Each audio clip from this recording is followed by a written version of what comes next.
Route 616, your home for all things Marvel main continuity. Hello, everybody. This is Ryan, otherwise known as RJ or RJ Epic One here, and we are back with episode 2 of Route 616. I am back with co host Bill. Say hello, Bill. Hey. And today, we teased this at the end of the last episode, the first episode, I should say. But today, we also have another guest. Not fully a co-host, but he's here to guide us through everything. His name is Dan. He is also known as the DC fanboy and the self-proclaimed stud muffin. So say hello, Dan. Hello. Hi, girls. How are you? Yeah, I'm here. It's all good. We took a while to get him in, but we got him in, and we are all ready to talk some old comics now. So today's episode, we have, what do we have? We have 6 entries, I think, that we're talking about today. Yes. We're tackling Incredible Hulk issues 1 and 2, a Tales to Astonish 32 story. It's the D story that we're talking about. We have Amazing Adult Fantasy number 14 B story that we will be tackling, Fantastic Four issue number 5, and we are going to end on as high of a note as you can with Amazing Fantasy number 15. So it's a big episode, of course. Very exciting stuff. Well, at least for 2 of us, it's a big episode. Oh, I don't know where to start. I'd suggest Incredible Hulk 1. Yeah, that is what we'll actually be starting today. Another one by Stan Lee and Jack Kirby. So the old classic team here. We got Paul Reinman inking for this issue, and George Russo's, I don't know how to pronounce that, is helping on the cover art. And Artie Simic's back lettering. See that name around lots so far. So May 1962 was this issue? That's the cover date, but the release date was actually March. Oh, okay. There's like a 2-month difference in between the date they put on the covers and then the actual release date. Yeah, fair enough. So it was literally issued the month I was born. Oh, lucky you. The two joys. I have opinions on Hulk that may or may not be popular. Oh, I can't wait to hear them. Well, let's jump into the summary of the issue, I suppose. And I was gonna take this first one, but I'll let Bill take the first one, and I'll take some of the next ones here. All right. Well, just give me 1 second, because my tabs just shit the bed.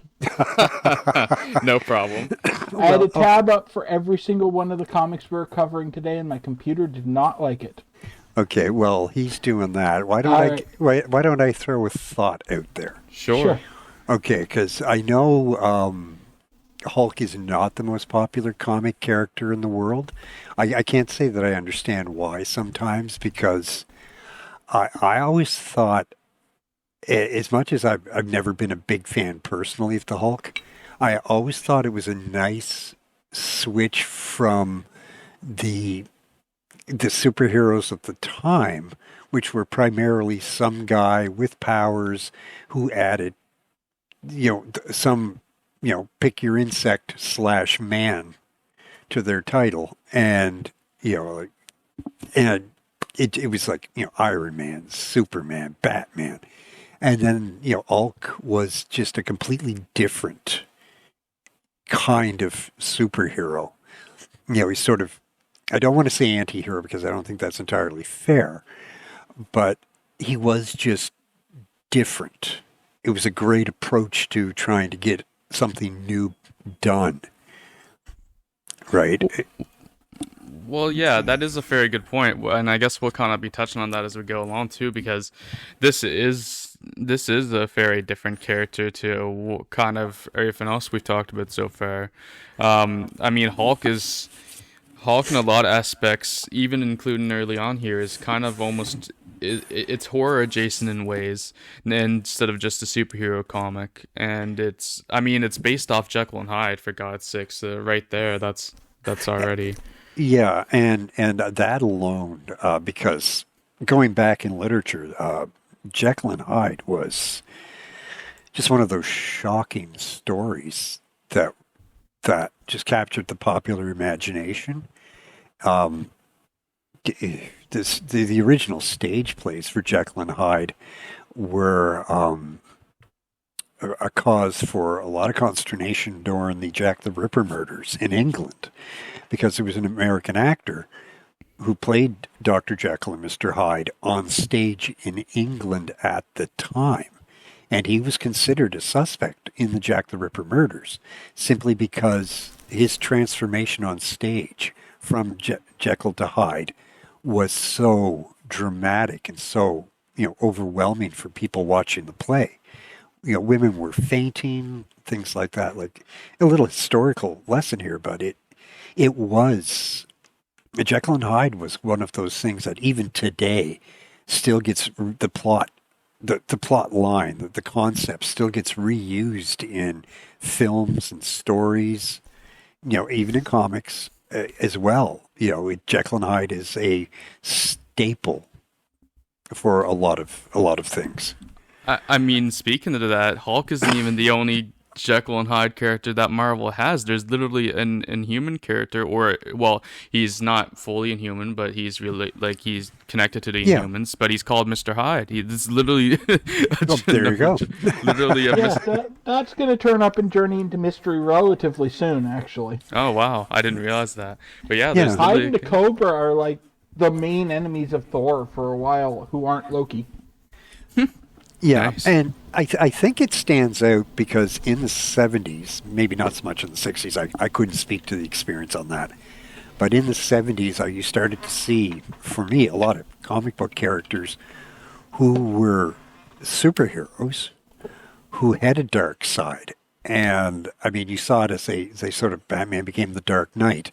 You saw it in characters like, and you knew I was going to yank this out, Ragman. Who, if you were familiar with Ragman, Here we go. Come on. There was some question as to just how dark and scary this character was. It was incredibly topical at the time, and it was the art was really good, the story was really good, and it was one of those concepts where, again, you have sort of a Jekyll Hyde thing going on. And that sort of came about in that time because it was the first time the comic code really got relaxed. Oh, I suppose. That's a good point. Which comes back to your favorite, Dan, Spider-Man. Yeah. Oh, God. Spider-Man was the first major comic character to fail to get comic code approval on an issue. Really? Because they did an anti-drug issue. Yeah, that's the Harry Osborn drug someone issue. doing drugs. Yeah. And dying from the drugs. And because the comic code 100% banned any depiction of drug use, they couldn't get authorization. And Marvel just said, screw it, we're going to release this comic anyway. So they released it without comic code approval, and everyone read it and decided it was really stupid that it couldn't get approved for literally telling you drugs are bad, which was the reason they weren't allowed by the comic code. Huh. So after that, they took a look at the comic code and they relaxed a lot of the rules on it. Interesting. And that's when you'd start seeing supernatural characters like... Morbius? That's when you could start publishing actual Dracula comics, because before that, vampires and werewolves and the like were banned. That's when we got Werewolf by Night, too. Yeah, and basically all the supernatural stuff came out, and then you also had at the same time, because of the Manson murders, people were obsessed with cults. So everything at that time became about cults. I can see that, actually, because having lived through that era, there were... I lived through the Jonestown era and everything, sort of that transition from he's the old, 50s. guys. I am. From the transition from the 50s, perfect family, wife in pearls, waiting at home, making dinner, dad off in his fedora, working wherever he worked. We transitioned into sort of the 60s and a social consciousness awakening in the late 60s that forced everybody to acknowledge not only the faults in their society, regardless of where they lived, but had to acknowledge that, there was a great deal more to, every culture than was put in popular literature or things like that. It was just a very different thing. And one of the things that would have happened was in the late 60s, drug use had gotten to a point where in, stories like Fear and Loathing in Las Vegas, and stuff like that, it was very popular. It was no longer a great evil for that generation. It was what you did. And they had to sort of reckon with this. And, comic books would have been one of the mediums that was, very readily available to a lot of people. So, before we go any further down the rabbit hole. Yes, I should probably actually summarize this issue of Hulk. Yeah. Off we go, I guess. Yay. So this is issue 1 of the Hulk, just called The Hulk. And it starts, we're in a nuclear testing facility in the Midwest, or in the southwest of the U.S. I'm good with U.S. geography. And we see the scientist Robert Bruce Banner. Yes, that is his full name to anyone who's only seen the MCU. It came about because they were covering a lettering mistake where they accidentally called him Robert Banner in an issue. Ooh. How not Stan Lee-like. Yeah, exactly. But he's getting absolutely berated by the base commander for being a weakling and a coward. Because this is 1962, and even though they have a hard-on for scientists, they still have to show that they're not real men somehow. Uh-huh. And his daughter, Betty, is there, and she kind of likes Bruce and stands up for him, which thrills her father. But he finally stops whining and lets them get on with the test of a new gamma bomb they've developed. And Bruce's assistant, Igor, starts complaining that he's not allowed to know any of the secrets of the bomb. And Bruce tells him that he doesn't trust him because he's named Igor, and this is during the Cold War. And so he's not going to tell him anything about how the bomb works. And they go on with the test, and Bruce looks out and sees a teenager driving his car across the test facility. So even though he doesn't trust Igor with his bomb information, he totally trusts Igor to stop the bomb from detonating so that he can run out and stop this teenager. Ah. Sound logic. And so he starts heading out, and Igor's just like, aha! All I have to do is not stop the bomb, and Bruce will be gone. I don't know exactly how he expects to get the information on how the bomb works if Bruce is dead, but clearly Igor, our obvious communist infiltrator, has thought this out more than I have.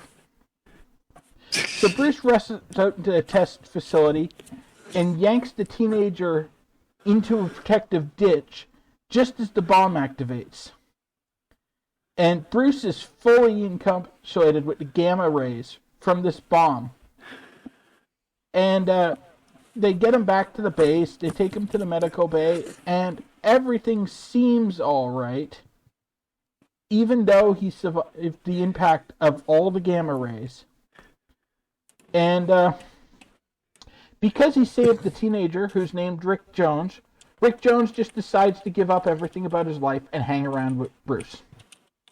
So he's even staying in the barracks in the hospital with Bruce. And night falls. And Bruce starts feeling strange and immediately turns into a giant gray monster, which is how they're depicting the Hulk at this point. And he insults Rick and smashes his way out of the medical facility. Destroys a couple of random military vehicles and ventures off into the desert. And despite all this, Rick follows him.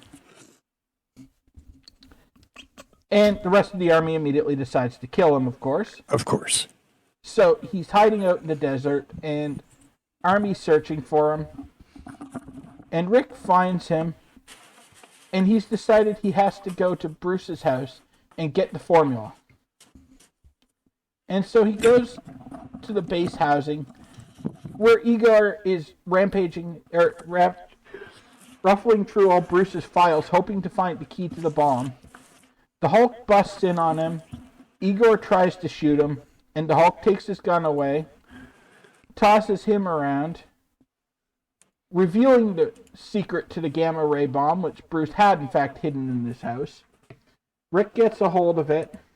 The Hulk sees a picture of Bruce and decides he hates it, attacks Rick again, and is about to go rampaging off and conquer the world when the sun comes up and he turns back into Bruce. Just in time, the military police show up and figure that Bruce has somehow left the medical facility in the wake of this beast rampaging through and went to his house and captured Igor. And so they arrest Igor. The military gives a variety of creative explanations for what they saw in the way of a monster. They think it was either a gorilla or a bear from the circus dressed in tattered clothes. And Rick gives the authorities the bomb plans. The authorities all leave, and Bruce gets the bullet wound in his shoulder that no one questions, treated, and just sits around in his house until night falls, and he turns back into the Hulk. Meanwhile, we see Igor, who has a radio hidden on him, and he radios behind the Iron Curtain, because they didn't say Russia at this point. And the Russians decide they have to send the Gargoyle to go and get the plans. But everyone's too afraid to actually go talk to this Gargoyle, so they just slide the message under this door. And the parallels.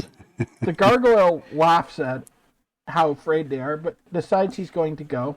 And he's some horribly hideous guy with no apparent powers other than just being ugly and apparently quite dangerous. And so he goes and he gets on a sub, which fires him in a rocket over the U.S., where the military shoots it down, but he parachutes out of it and lands just a little bit away from the base where Bruce Banner is. And Bruce is heading out into the desert to try to avoid turning into the Hulk, but he left too late and transforms into the Hulk while they're driving.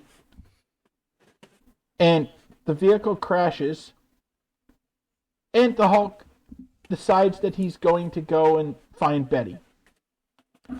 The Gargoyle sees this and realizes he's in the right place. Then we cut to General Ross and Betty's house, where she's pining for Bruce for some reason, despite only knowing him for 5 minutes. And feels the best way to deal with this is to walk into the desert, where she immediately meets the Hulk. And the Hulk kidnaps her. After she faints. Yes, of course. Of course. But the Does she Gargoyle fall shows up down trying to run away?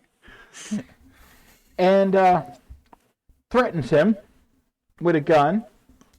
But the Hulk is not impressed by the gun, except it actually seems to fire tranquilizer darts or something, and puts the Hulk and Rick under his control. And so he leads them off, and they just forget about Betty, and she's just lying in the desert until her father finds her. Meanwhile, the Gargoyle loads them into a boat, which takes them to a submarine, where they get on a plane and fly back to Russia, where the Hulk turns back into Bruce Banner. And this means that the effects of the hypnotizing gun wear off on both Hulk and Bruce, and Rick, for no apparent reason.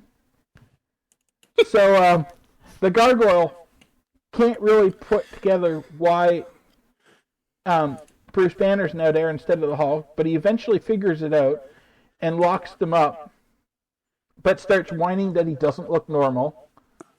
So Bruce is like, I'm sure I can turn you into someone looking normal. So he goes and builds a giant machine, which they zap the gargoyle with, and he suddenly looks like a normal human again, which makes him not want to be a communist. So he gasses everyone in the communist base and lets Bruce and Rick get on a rocket back to North America, and then blows up the entire base. And Bruce and Rick fly off into the sunset, saying that it's the end of the Gargoyle and perhaps the beginning of the end of Red Tyranny 2, because this is 1962 and we have to have propaganda. Oh my god. Wow. Wow, I don't regret giving that 2 stars. That... I think I just realized as you were going through all that I like trauma dumped the second half of that fucking issue or something, because they jammed a ton of stuff into these early Hulks. They jammed so much in these early Hulks, it's unreal. That's not such a bad thing, though. In spite of the story not exactly being original or such, it's still nice. It's not a bad thing for the Hulk because he gets canceled after 6 issues. Yeah. I gave this one 3 stars, actually, because despite the density of the story and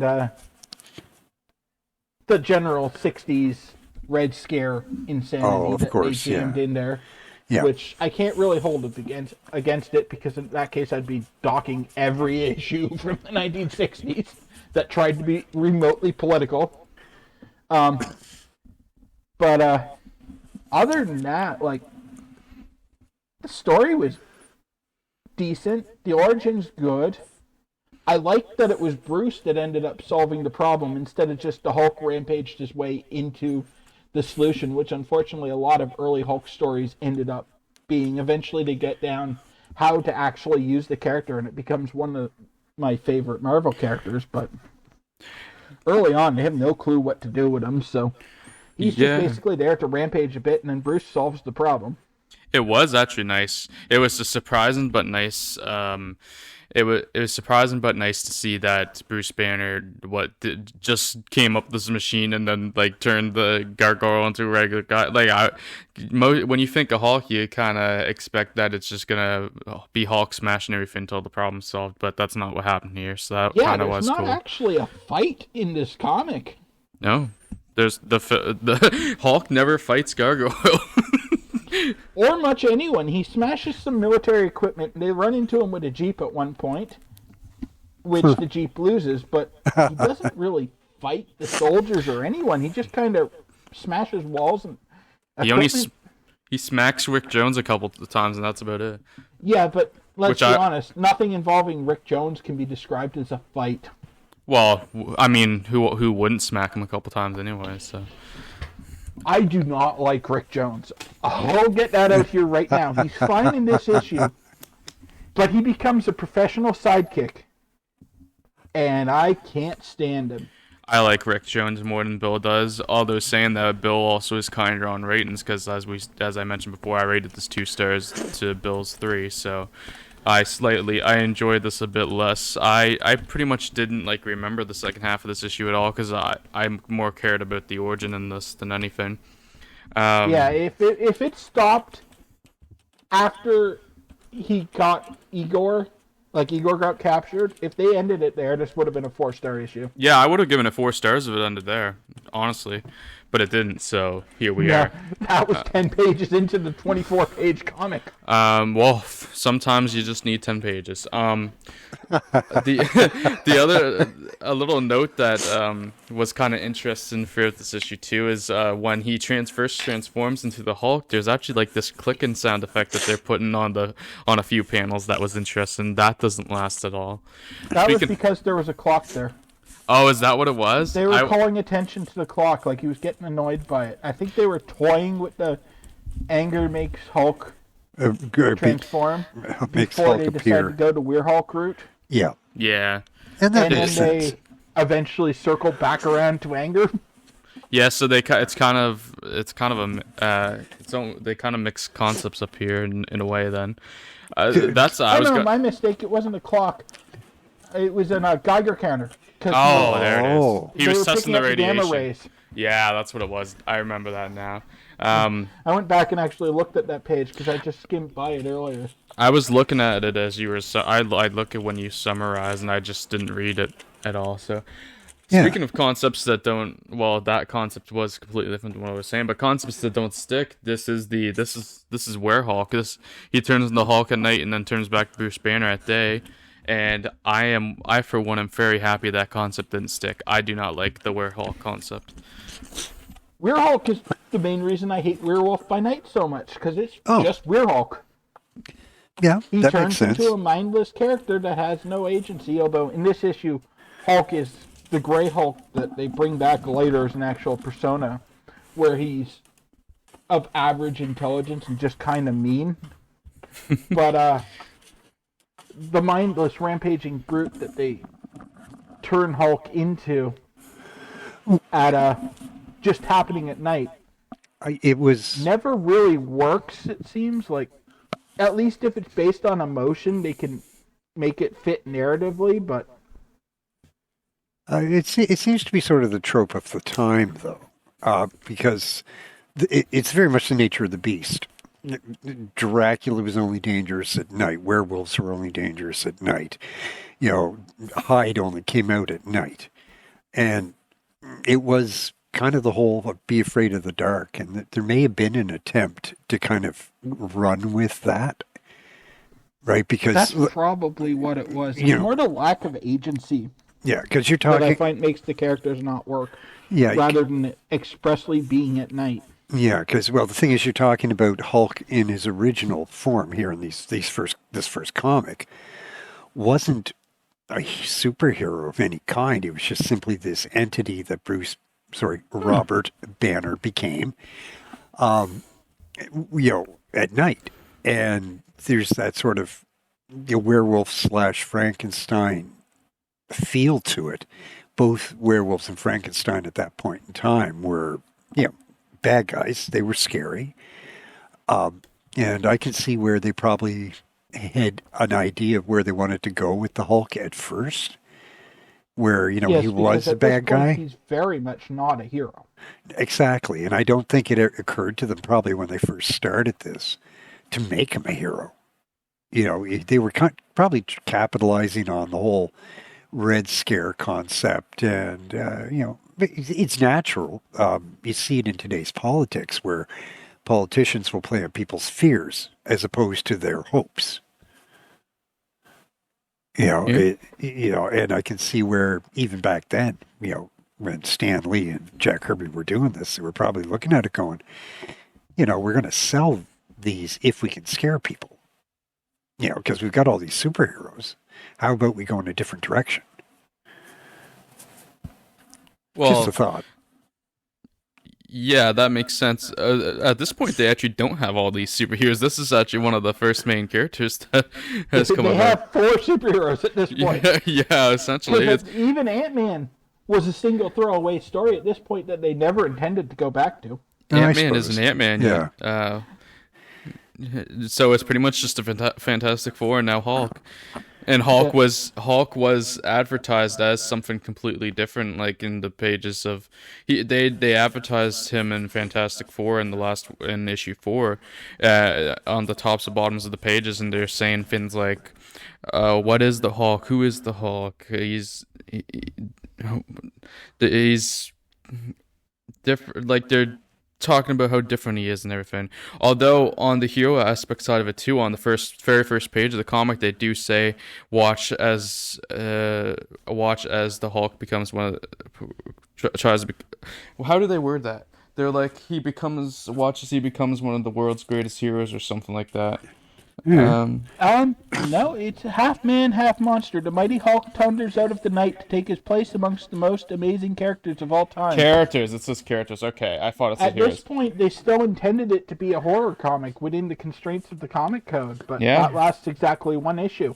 So there we go. It's supposed to be It is supposed to be fully a horror comic. I mean, they advertise it as something different than Fantastic Four, and it definitely is. Yeah. Yeah. By issue 2, they'll have given up on the whole horror idea, but... Well, they give up on a lot of concepts in these first 6 issues.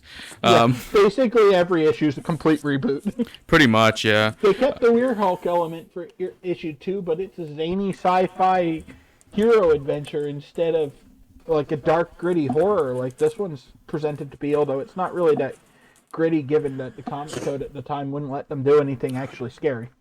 Yeah, that's the comic code is a hindrance to a lot of these comics early on, and this is definitely one of those cases. Because honestly, if they had stuck more to the not a hero aspect of Hulk, it might have worked a little better at first. And yeah, I mean, yeah. If they kept him as a monster, like all my complaints about him only turning into the Hulk at night and losing his agency would be gone, because he's not really the main character then. It would be other people trying to deal with this monster, and Bruce during the day trying to deal with it. But because they abandoned that, then he becomes a hero who's not really heroic. But he's not an anti-hero because he's not doing things for selfish reasons or so. He just doesn't really have any agency and just rampages and happens to rampage through the bad guys instead of the good guys. Are you telling me we were robbed of protagonist Rick Jones? I might like Rick if they did that. My problem is that he shows up and makes... Well, originally he's alright in Hulk, but then when they reboot Hulk, he makes Hulk worse. Then he makes Captain America worse.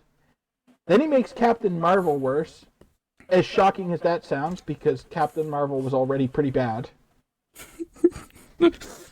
And in there, he also finds times to make Avengers worse. Yeah, he does. He does get around. Yeah, he's one of the founding members of the Avengers. Not quite. You just hurt a lot of people's feelings. Oh wait, yeah, he is, and then he leaves immediately. But he does come with Hulk and is officially an Avenger. Yeah. I completely forgot that. Yeah, Hulk. Oh God, hold on. Hulk, Ant-Man. Who else was there? Iron Man, Thor, Hulk, and Voyager. Ant-Man, Iron Man, Thor. Wasp is issue 2.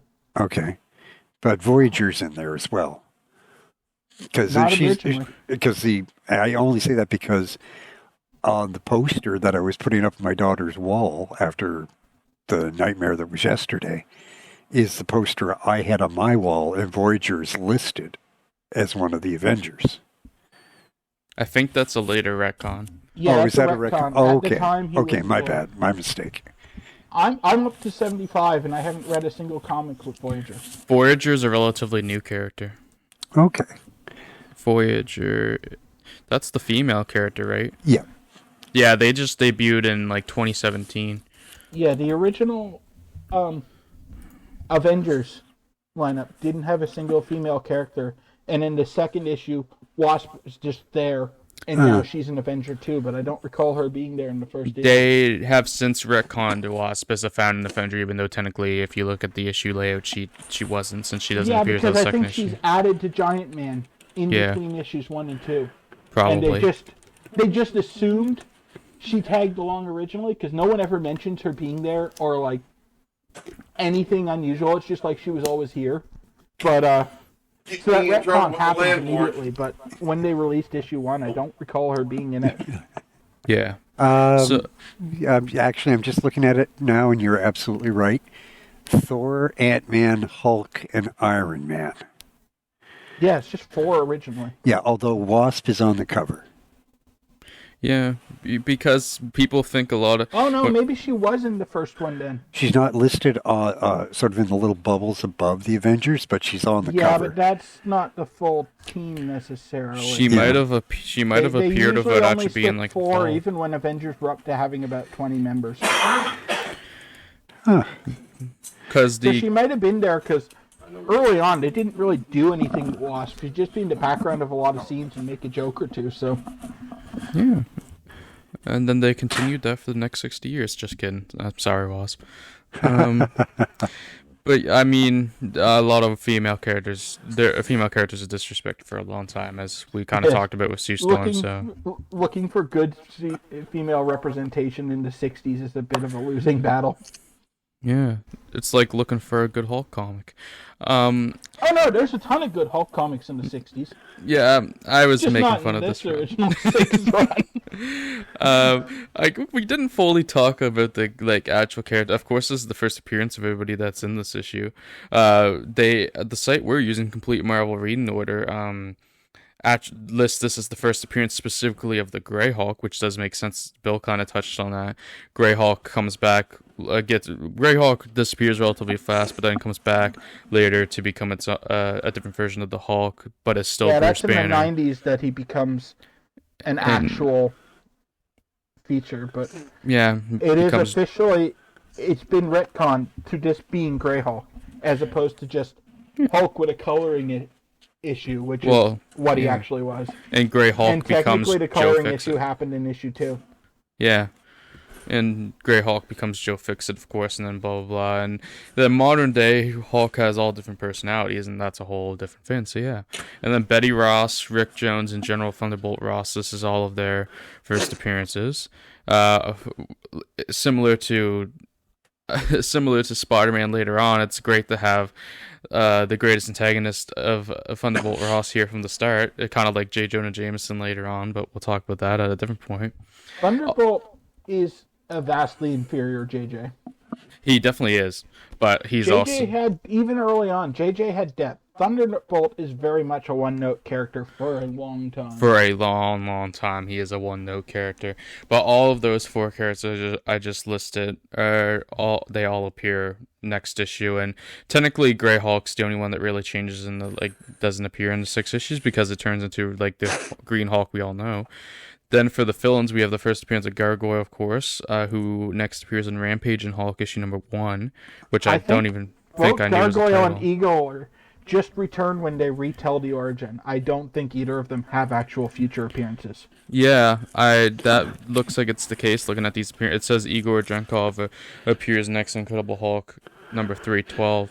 But that might be a reprint as well. So not necessarily a reprint, it might not be, but a retelling. Don't think, because Igor dies, or doesn't die, but is in military custody and isn't interesting enough to bother freeing. Let's be honest, they're not going to free him and make him do something else. And Gargoyle dies in this issue. Yeah. Most likely. It's not shown on panel, so he could have theoretically escaped that bomb that he set off. But it's heavily implied that he died. And given that he was cured and stopped being a communist, there's really no reason to call back to either of these characters for a different story. Yes. I haven't hit either of their next appearances, so I can't say for sure that's what it is. But yeah, cured maybe one day we'll communist. Yeah, cure for communism is just being just if like... If you're not ugly, you stop being a communist. Yeah, exactly. Democracy therapy. Didn't you know all communists are ugly? Hey! Oh, my. Wow. I was going to make that joke if you didn't. I think on that note, maybe it's time we move on to Tales to Astonish number 32D story. Okay. Wow. Oh, okay. I'm sorry to all the communists out there. Let's load up here. This story is called The Girl in the Black Hood. I'm going to tackle this one because the story pisses me off. We have Stan Lee writing, and the artist this time, this is the first appearance of Don Heck in the order, so that's good, question mark. I enjoy his work on Iron Man. Yeah, he's not a bad artist. Cover dated for June, but it actually came out in March.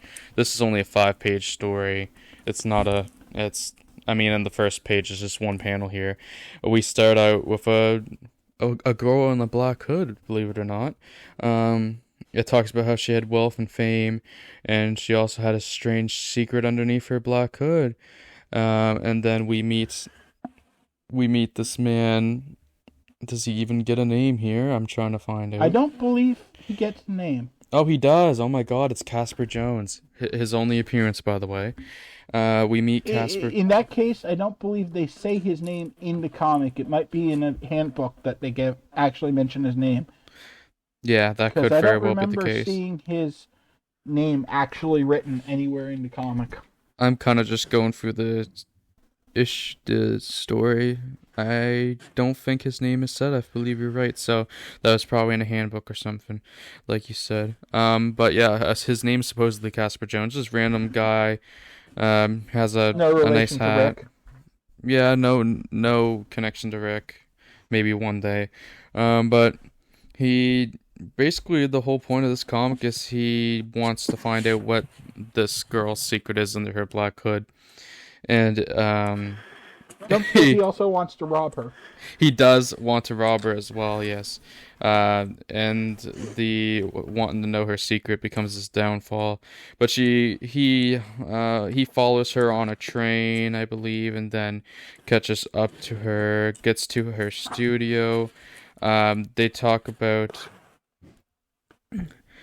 He shows up, he has a gun, he's like, "Oh, I came to rob you." "Rob me? You must be joking." And then he's like, "See, he's okay." What's he saying here? I think I need to point out at this point what the girl's name is because. Oh no! Casting. It's about as subtle as a kick in the nads. Yeah. Yes, but she actually has a name that's given, which is May Dusa. Yeah. As in May space Dusa. Her name is May Dusa, and they make a point that you read the name, so we have to bring it up because they bring it up like 10 times in this comic. I was gonna bring it up, and then I kind of was like, "Oh, maybe I shouldn't," but then yeah, we should. So her name is Medusa. So he's like, if I'm gonna be able to laugh, he says, I'm gonna be able to laugh at it when I pull it. When I pull a job, he talks about he don't leave witnesses, so he's gonna kill her probably when he robs her, and he makes her step out from behind a camera. He says he wants her to come out from under the black hood before he makes his getaway. And Medusa talks about how she allows no one to gaze upon her face. She says he can take her money, and she won't call the police or anything, just don't make her remove the hood. He keeps pushing, and he does a countdown. He counts up to 3 and says, "Okay, sister, you asked for it." So he's about to shoot her before she's like, "No, my heartless intruder. It is you who have asked for it." She rips off the black hood, and it's fucking Medusa. Not just Medusa, it's fucking Medusa. Not the Marvel Medusa either. This is the classic Greek one. This is the Greek mythology Medusa, not even the Inhuman Medusa that is actually the Marvel character that you would think of when you think Medusa. This is Greek mythology Medusa, and I just wasted time reading 5 pages about a story obviously about Medusa is how I felt coming out of this. That's why I wanted to call attention to her name early, because if they're going to foreshadow their twist that blatantly, it's doing it a disservice to make it look like it's actually clever. Well, yeah. You're talking sort of Twilight Zone, Outer Limits style stories, where there's usually, even Creepshow, where there's some kind of twist at the end. Everything's just a regular story, and then something mysterious or mystical or science fiction-y happens. And which is... Yes, it's just this one's not done well. At all. I found it largely inoffensive, but that's because I could read it in like 2 minutes. I was offended because I felt... this is like the stupidest story we've read so far to at this point, and I just was like, I really just read a story where they told me what the twist was from like the very beginning, and it was better than Quag or the Space Beasts. I mean, at least, it was better than Space Beasts because at least I can laugh about this one. Quag, at least I could make fun of different aspects. I actually had a little more fun with Quag than this one just because I didn't feel like it was trying to make me feel like an idiot. So Either way, it was not good. I only gave it 1 star. Yeah, I gave it 1 star as well. I hated it. Apparently Medusa appears again in Journey into Mystery number 96, so that's fun. Can't wait for that one.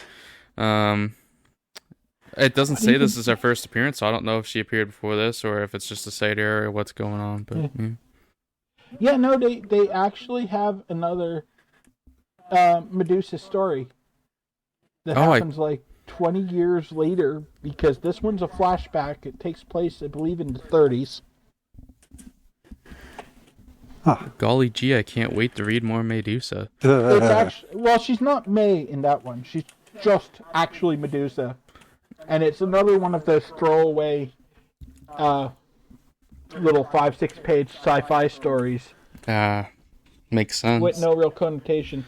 At the time, I don't believe it's even necessarily intended to be the same Medusa, rather than just another story calling back to Greek myth and using Medusa. It's only later when they decided to really go all in on the shared universe and everything pretty much being canon 616 that those two stories got linked together as being the same character, because there's only one Medusa person actually named Medusa. But there's basically no link between the two characters. Yep. Yeah. And that's Medusa. Wow. Thanks for that insight, guys. I'm really glad we got to talk about it. I will say I actually really enjoyed the art in this one. Yeah, Don Heck's actually pretty good. I mean, that's about the only redeeming factor about it. I think that's the big reason why I did not find it an offensive read, because the art is gorgeous for the time. It is. The art wasn't enough to save it from my wrath, though. Oh, I still gave it 1 star, but I mean, there's way worse ways I could spend 5 minutes, like reading Hulk. Yeah. Speaking of, on to Incredible Hulk issue number 2. This story is called The Terror of the Toadman. Of course, we've got Stan Lee and Jack Kirby again. Steve Ditko doing some inking, which is interesting, and both Ditko and Kirby on the cover. And Artie Simek is back again to letter, so that's cool. He's probably doesn't get enough credit that he deserves. Artie and Sam Rosen basically lettered the 60s. Yeah. Cover date for July came out in May. Well, shit. We've been waiting for this moment for a while. We get to tackle the Toadman. We start off with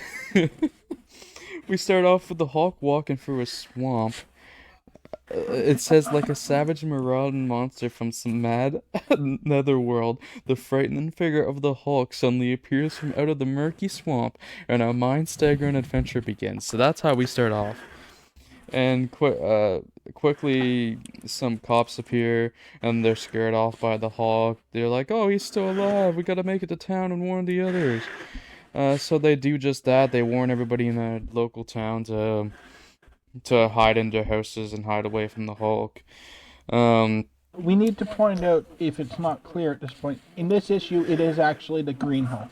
Yes. It kind of switches back to a gray tone, back and forth between a gray tone Hulk and fully green at different points in the issue. So on the first panel, it's still got a gray tone to it while kind of having a green hint. But the next page, halfway through the next page, it goes like fully green pretty much. Which is, it kind of switches back and forth a little bit.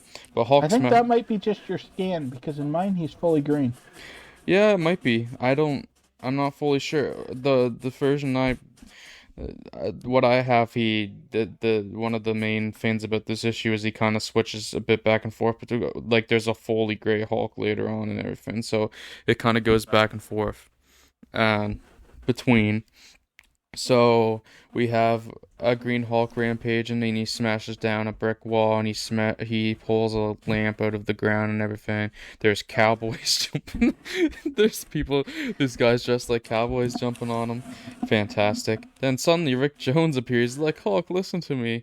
take it easy, big fella, and all this stuff. And then in the second issue, we get a quick run through of his origin again. And actually, during the retelling of the origin here, we get a fully gray Hulk. So it seemed like with this issue, I don't know if it's just because of the new scan of Marvel Unlimited or not, but if they touched up the colors because I'm using an original skin and he's green. He's green in the retelling Except too. in one panel, he's smashing down a wall. They forgot to color him at all. Okay, so him and Rick are both just uncolored. They forgot to color him, so fantastic. that might be the one they colored gray in their touch-up on Marvel Unlimited. But I think it is because you said he was smashing a brick wall and stuff. So I think that's the exact one. He's really gray there. So yeah, in mine he's uncolored, and Rick is also uncolored. Oh, there we go then. So then they come out of the retelling of the origin, and Bruce is like, "You must leave me, Rick. When I am the Hulk, I cannot control myself, and I don't want you to fall victim when night falls." And then they talk some more, and then all of a sudden, we go back to the present. And as Rick Jones leads the Hulk away from town, they have no clue an unearthly spacecraft thunders into our solar system. Whoa! I need to call attention to this. The spaceship looks like a fucking toad. Yeah. Well, I read this thing twice and didn't notice it until right now. It looks like a fucking toad. Well, that's perfect because here we meet here we meet the Toad Man. I have no words to define my feelings right now. I just don't. The Toadmen are within their sight of objective, and one of them says to switch on the magnetic grapplers. So the other one does just that. And traveling at incalculable speed, twin beams of sheer magnetic energy strike target by a science far more advanced than our own. So these magnetic rays shoot down to Earth, and it grapples. It grapples towards the most brilliant scientific brain on Earth, who so happens to be Bruce Banner. Fantastic. Wow. Oh. So, a question. Was Iron Man around already? No. No? This is before Iron Man Man. has not been invented yet. Okay. But the thing is, Reed Richards is around, but at this point, Hulk and Fantastic Four aren't really connected in the same universe. So also, at the time, Reed is less intelligent than he becomes. That is also the case. He's, at this point, he's a scientist and a good one, but they don't really consider him a genius yet. At this point, you actually literally could say that Bruce Banner is the smartest guy that we've read about so far. Yeah, he is, at this point, the smartest person on Earth, even allowing for Reed being in the same universe. As the Toadmen leave their ship with this weird net device, I don't know what they're gonna do with that. Catch butterflies? I guess so. They're also in the desert, keep in mind. At the moment, Bruce Banner and Rick Jones are interrupted to set out and perform a strange task by General Thunderbolt Ross and daughter Betty Ross. They are back. Let's go. Thunderbolt Ross is a grumpy old man, and then Betty says, "Don't mind Dad, Bruce. He has no respect for anybody who isn't military man." Then they kind of separate as Rick Jones and Bruce Banner head into this cave that becomes a big part of the 6-issue run. As we see, Bruce Banner has... The cave is one of the few things they do well in the 6-issue run. I love what they do with the cave. This is actually probably one of the more brilliant parts of the 6-issue run, for sure. As we see Bruce Banner show Rick Jones this new underground cave that he has turned into a... This becomes their secret base, but right now he has turned it into something where he can go into a room as Bruce Banner, and he has made a contraption that can hold him in when he turns into the Hulk, so he can't escape and bother the human world. But as they are talking about it, they are lifted up into the air, and then, I guess by magnetism, as the Toadmen shoot rays out of their weird guns that make them levitate, and they cannot do anything. They cannot move at all. Oh yes, here it is. You are powerless against our magnetic ray guns. So they're because humans are made out of metal. Yeah, they are Magnets are something Stan does not understand. This is a recurring theme in early Marvel. Yeah, we touched on that in the last episode too. They are currently floating in the air due to magnetic rays from these guns, so that's cool. But yeah, the Toadmen capture Rick Jones and Bruce Banner. I don't know why they brought Rick Jones along. He's not the smartest guy on Earth, but here we are. See, I'm okay with that one. Because they probably don't know enough about humans to tell them apart, so they don't know which one is Rick and which one is Bruce. Oh yeah, they probably don't know which one's which, so it makes sense. But I just had the joke about that part. Yeah. They talk about how their grand plan is to use. Oh God, this sucks. They're going to use magnets to empty the oceans. Yeah, they're pretty much gonna screw Earth, is what they're gonna do with magnetic rays. And make cities fly into space. Stan has no clue what magnets are. So I believe what they're offering is for Bruce to join them or be annihilated, essentially. And Bruce says he's not gonna join them, so he gets propelled into space. No, that's Rick. They figured out that they don't need Rick, so they launch him back into space. Oh, okay, yeah, that is Rick. You're right. They propel Rick into space. And Jack's kind of drawn them the same in this, so it gets confusing. Yeah, the only difference is Bruce is in a more purple outfit, while Rick is in a more burgundy outfit, at least in mine. So yeah, Rick gets propelled. The colors are very close in the original scan. Yeah, Rick gets propelled out, and then Bruce is like, "Oh, Rick's gonna die," and then we just so thankfully happen that the spaceship has floated over to the other side of the Earth, where it would be nighttime. So he's in space, but it's nighttime on the side of the Earth they're on, so he can turn into the Hulk. Yes, let's go. Well, that's convenient. I love how the sun is still in sight when he starts transforming, just on the other side of the planet. Yep. Well, the sun does contain gamma rays. And so the Hulk starts smashing through the innards of the ship and doing some damage to the Toadmen. He goes from destroying guns in the last issue and saying how puny they are to literally picking up a gun so they can stand their own weapon, and Hulk literally shoots a gun at the Toadmen. With staggering force, the magnetic stun gun scatters the Toadmen like 10 pins. So he goes from destroying a gun and calling them puny in the last issue to now using one, so that's pretty fun. With the retcon that this is actually a different Hulk, being the Green Hulk as opposed to the Gray Hulk, it makes sense, a little more sense, but it's still not good. Yeah. He's way too wordy to actually be the Green Hulk. Yeah, Hulk is still very wordy for probably a majority of this 6-issue run. But yeah. Hulk speak much. He doesn't even speak broken English at this point. Uh-huh. So there's a lot of erg. He'll say full sentences. Like, with this flying dreadnought under me, I can wipe out all mankind. Now the Hulk will be the hunter instead of the hunted. Ooh. That's very deep. Yes, so deep. Meanwhile, miles below, at the U.S. anti-missile base, we see Thunderbolt Ross command his troops to shoot warheads that strike the Toadman ship and bring it down. And as they look into the hull of the broken ship, they see Bruce Banner coming to approach out of it, which leads to Bruce Banner being wanted for treason. And before... Once again, this story wouldn't be terrible if they stopped here.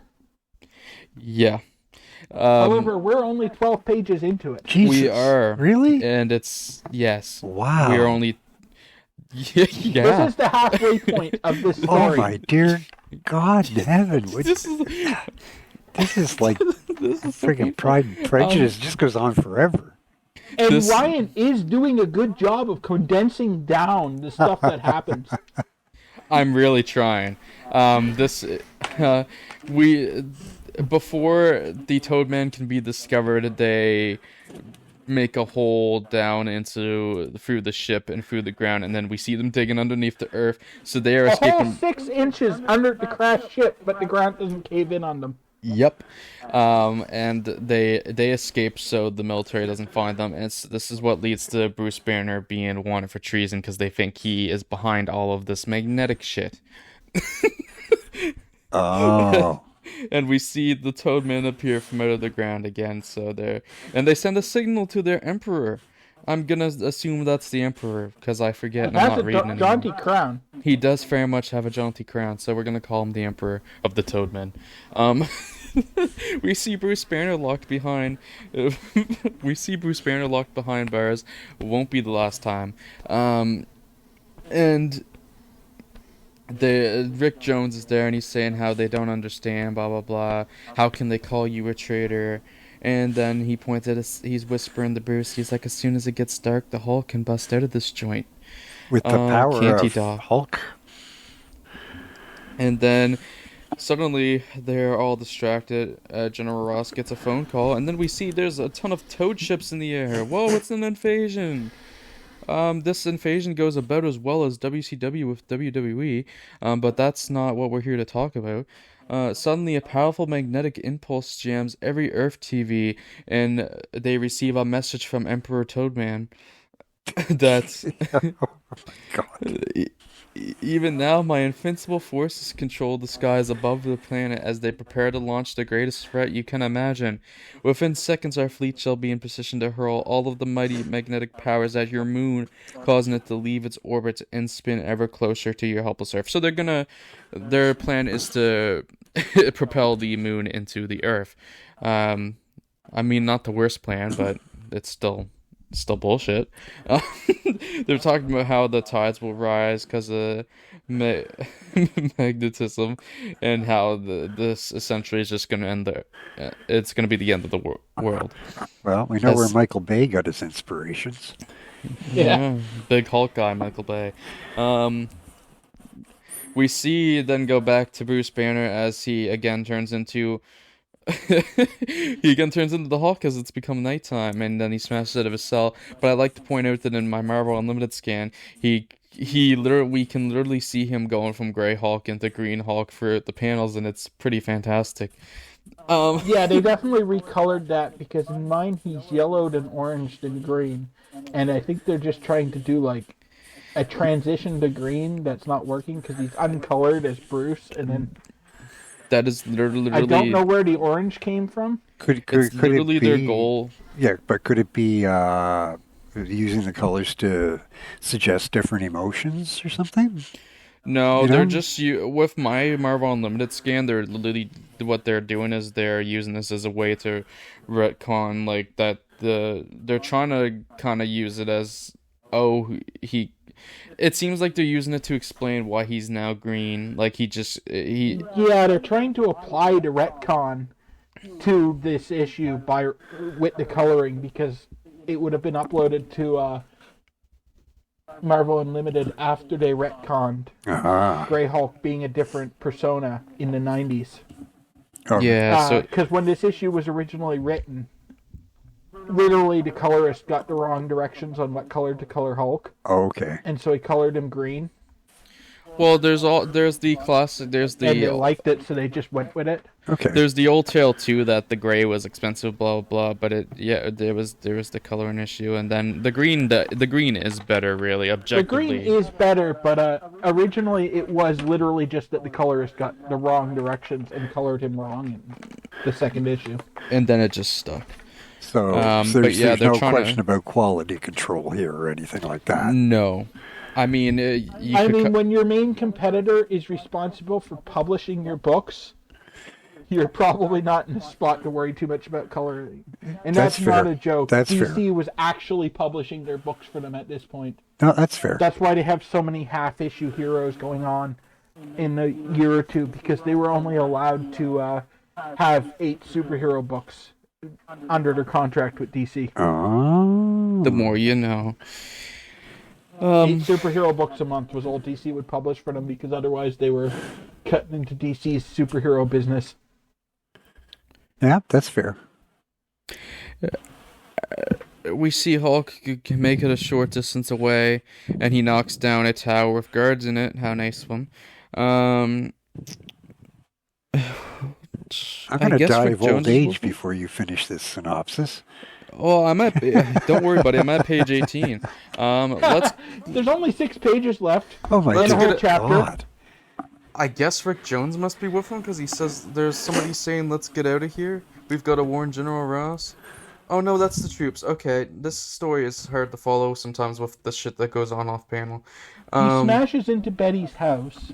Yes, he does smash into Betty's house, and then Betty's... So General Ross sends a fucking tank through the wall to rescue her. Yeah, Betty's like, is that... Betty hears something, so she's like, is that you, Dad? And she turns around, she's like, oh no, help!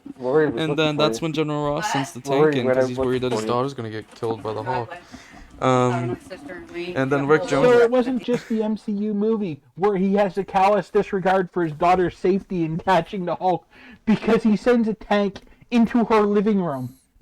Yes, the smart choices. Then Rick Jones shows up because he has to, and he's like, let me through. You guys gotta let me through. I'm the only one that can reason with him.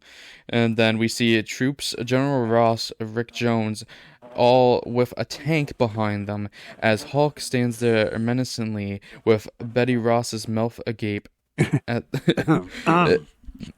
Okay. It's fantastic. The end of the Hulk ? As we reach part 5 of the story and the ending part, we're almost. This is the best part of the entire book, isn't it? He slaps Rick again. Yeah, he slaps Rick before the whole mass of the troops jump on him, and then he flexes them away like he's the Big Show in Royal Rumble 2004 before ripping part of the house off, where he rips it up and takes Betty with him, and then puts it back down because that's how houses work. It's like he treats it like it's a flap. And then I don't think Stan understood architecture either. He uses lifting houses a lot. And before the stunned fighting men can marshal their forces again, the lumbering giant and his prisoner soon lose themselves in the gloom of the evening. Rick Jones wakes up from his slap and is following a hunch, so he figures that they must be going to Bruce Banner's lab, and the boy is right. Who are you? Why do you hate us so? Says Betty Ross. And then Hulk's like, hate you? Why shouldn't I hate you? Why shouldn't I hate all mankind? Look what men have done to me. But they will help me no longer, for now the Hulk will fight back on my own terms. And then Rick Jones shows up. Hulk says silence, which, yeah, valid. Rick frantically pleads with the thing that confronts him. Oh god, even as the Hulk gets closer and closer for it to land, there's more earthquakes, and then we'll never know if Rick Jones' words might have worked as they all fall over. They're flown off balance from the violent earth tremors. So Hulk and Rick Jones are knocked out, so Hulk's not very durable here. Resilient, you might say. He then he's knocked out until it's daytime and he turns back to Bruce Banner. This is a miserable story. Rick Jones says, what a relief. Thank God Betty Ross happened to be... She must have fainted again because she's now past... oh no, the earth tremors would have knocked her out too. So she's still knocked out. So basically, Hulk bitch slaps Rick Jones? Yeah, like... repeatedly, and Rick shrugs it off every time. Oh, okay. All the time. Okay, just making sure I heard you right. Rick Jones is even more Robin than Robin. So Betty's still passed due because she's a weak woman, pretty much. Wow. And that's pretty much what's going on here. Doc, we gotta hurry, there's lots to do, blah, blah, blah. They go back to the compound where they need 60 seconds to activate this weapon that is gonna save them, but... instead of because they still think Bruce is a traitor, so then General Ross comes about with his troops, and they're trying to break into the lab that they're in, where they're trying to save the world. So General Ross almost screws up the plan to save the world. Rick Jones holds them off with like a hose as Bruce shoots this ray that sends the Toadmen back to where they came from. And Yay, the world saved. Somehow the moon moves back to its proper place just because the Toadmen are gone, despite the fact that it had already been knocked out of orbit. Yeah, we'll ignore that like Stanley did. Then we see Betty and General Ross talking, and then in the last panel, we see that Bruce's plan to keep the Hulk in the underground cave actually worked with Rick Jones standing there to make sure that the Hulk can't break through the device that keeps the Hulk trapped. That is actually a really good panel. It is. It kind of implies that Rick Jones has to stay awake for it the whole night, but we later learn in issue 3 that he actually doesn't, thankfully, because then Rick Jones would never sleep. But anyways, that is the end of the Incredible Hulk issue number 2. My God, that was just wow. Do you Imagine having to read all that. Do you see why we have ragged on this issue to no end when we talk about it? Well, I think it's it has the benefit of at least having a story, good or bad. There is a lot of story there.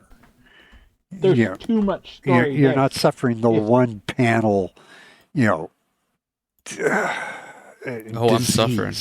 But, I mean, if they had stopped at page 12 and made that a 20-page story, maybe expanded the panels out a bit, it would have actually been a kind of campy early 60s sci-fi story, but it would have been fun. The problem is it just keeps going, and after it should have been over, they're still inventing stuff to fill space because they haven't gotten beyond 9 little panels on a page and just filling them with words. Yeah, it's just so much. It's a lot, and it's a 1-star comic for me. I gave it 2 because I didn't hate up until the Toadmen originally got defeated, like when he turned into the Hulk in space and crashed their ship. That part, that would have been a 3-star comic for me at that point, because the Toadmen were stupid. But there were a lot of stupid aliens in the early 60s. And, I didn't mind that part. It was just everything after that was painful, and there was no point, so I kind of averaged the 3 into 1 and came up with a 2. Yeah. I just gave it 1 because I just couldn't stand this issue. It was a drag to fucking get through. Even, there was a little bit of alright stuff in the first half, but my God, just from the start, I didn't like the Toadmen. I think they're dumb. And this is the first appearance of them. And apparently they get another appearance in Hulk number 190 at least. But we'll actually see if that's a reprint or not. I mean, it is not. It's not. Oh, thank God. We get more Toadmen. Okay, a little perspective on that might help. You're talking 1962. And at that point, serials were just then ending, and you had serials for everything from Flash Gordon to What's His Face in the Jungle, blah, blah, blah, blah, blah. And there was always, the bad guy wasn't just a bad guy. He always had a cast of minions with him. And in this case, there were Toadmen and Flash Gordon, right? But there was always some sort of race of evildoers. And it wasn't that uncommon for them to be sort of disfigured, sort of a la Dick Tracy, right? Where you describe them by their disfigurations. So the Toadmen would look like toads. They'd have toad faces. So it wasn't that uncommon in this era to do that sort of thing. Yeah, basically every new character in this era with Marvel, in the first 3 issues, you'll have an issue where they fight communists, and an issue where they fight some sort of an alien invasion. Yeah, an alien race. Those were just the tropes of the time. Yeah, I mean, so the Toadmen are stupid, but even the Fantastic Four fought the Kree. Another sort of horrible disfigured race. I say disfigured, I just mean different. In issue 2. Yeah, they didn't get the communist issue. Yeah, Fantastic Four is the one that didn't get the communist issue. They're the only one that doesn't get it. But weird. Strange Tales with the Human Torch, he fights aliens and he fights communists in the first couple issues. Thor fights aliens and he fights communists in the first 2 issues. The Red Menace. Ant-Man. Yeah. Ant-Man fights the communists in his next appearance, and then he fights aliens shortly after. Iron Man too, actually. Spider-Man even has an alien invasion in heavy quotes. Yeah, there was also a political agenda going on at that point, in American politics. Yes, that's why we get so much of the Red Menace. Yeah, and I mean, it was a convenient bad guy. It's kind of like when they remade the movie Red Dawn. The bad guys went from being the Russians to being the North Koreans. Right, it's pick the current political bad guy of the time and insert them in this block here. Yeah, it's easy movie making or comic writing shorthand because you don't have to tell us why they're bad. They're communists, so they're bad because they're the enemy of the time. Yep, and that's exactly what they're doing. And I say it's convenient, but it would be almost expected that if you have superheroes, they're one of their jobs, like Captain America fought the Nazis. So did Donald Duck and all these other people. It's just a given that the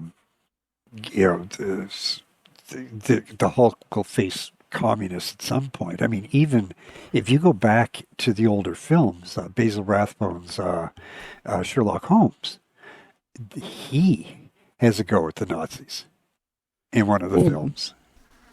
I mean, that's that's where it spawns from, really, is World War II. Like, they had so much success tackling the Nazis inside the comics. Like, of course. It was important. It's expected. Yeah. It's what people wanted, because at the time, they're always being told how the biggest evil in the world is the communist bloc. Yep. And they want to destroy your way of life and enslave you. And all that stuff. And that was a political narrative all the way through from like the 20s straight on forward.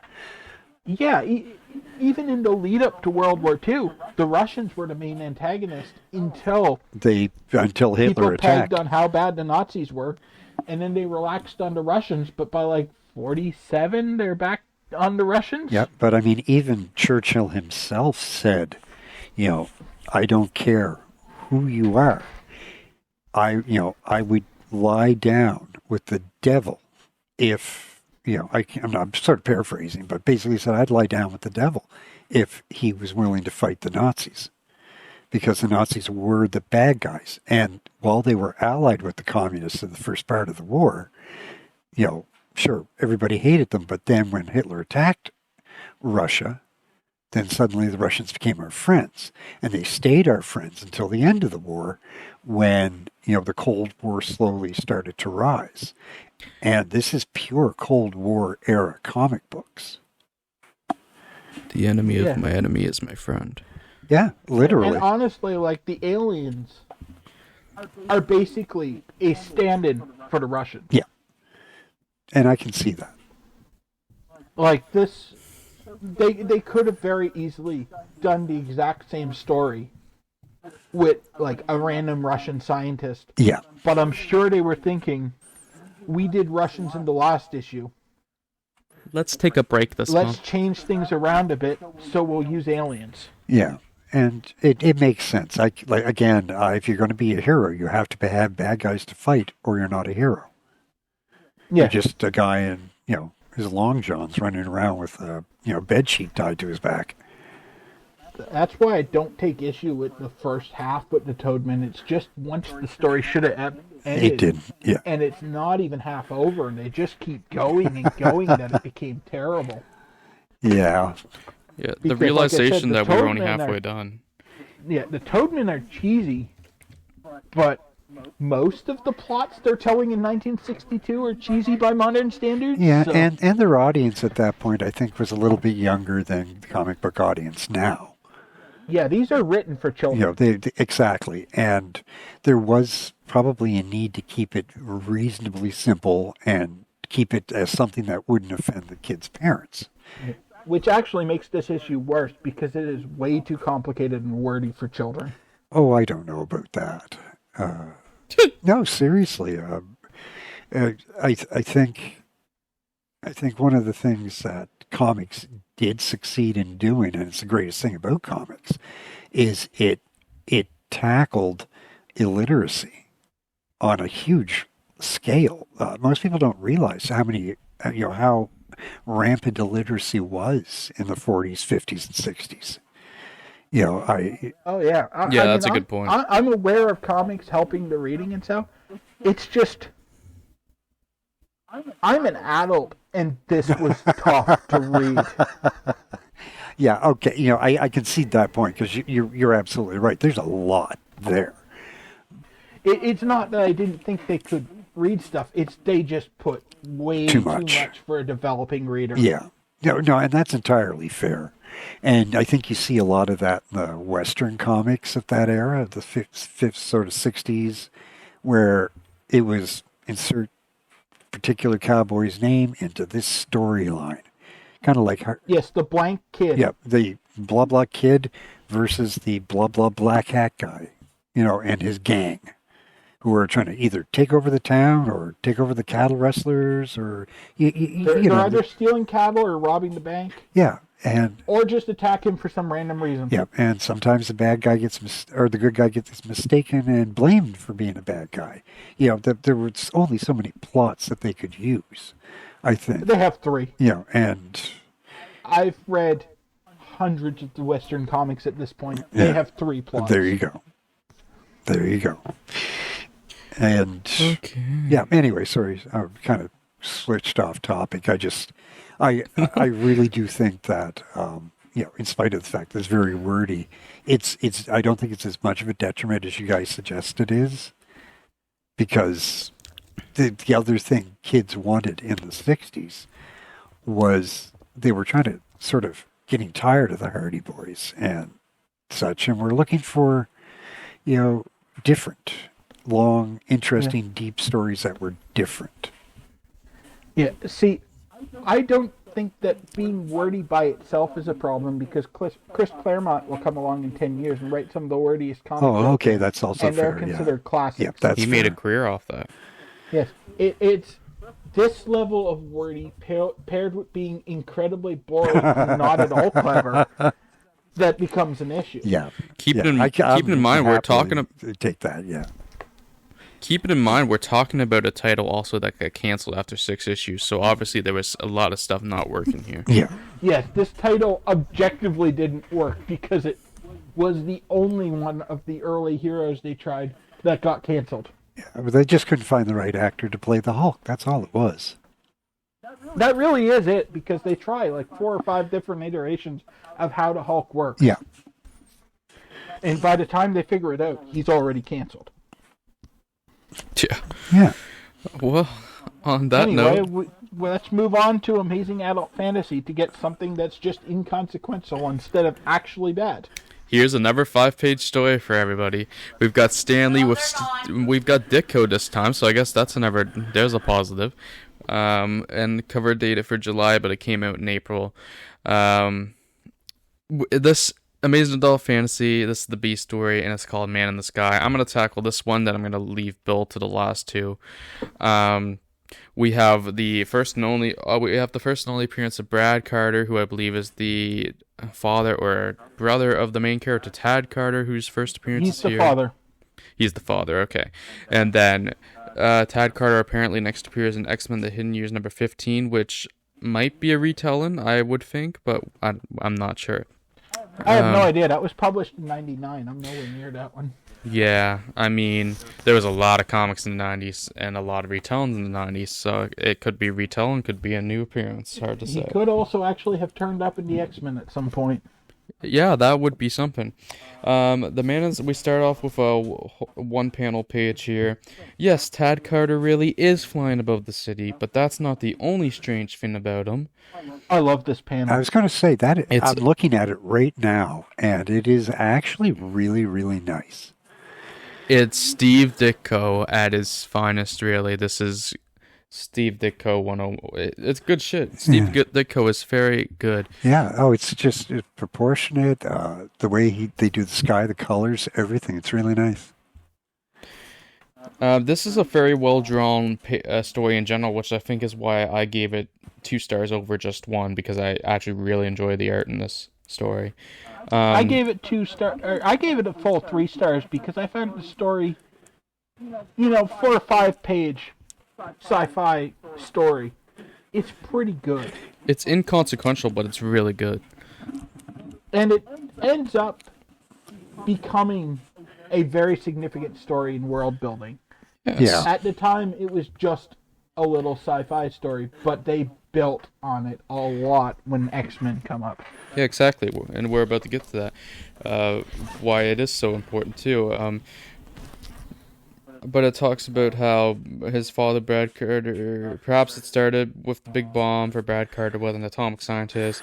During his years of research, his body absorbed small amounts of radiation, but not enough to harm him. But maybe it was enough to affect his infant son, Tad.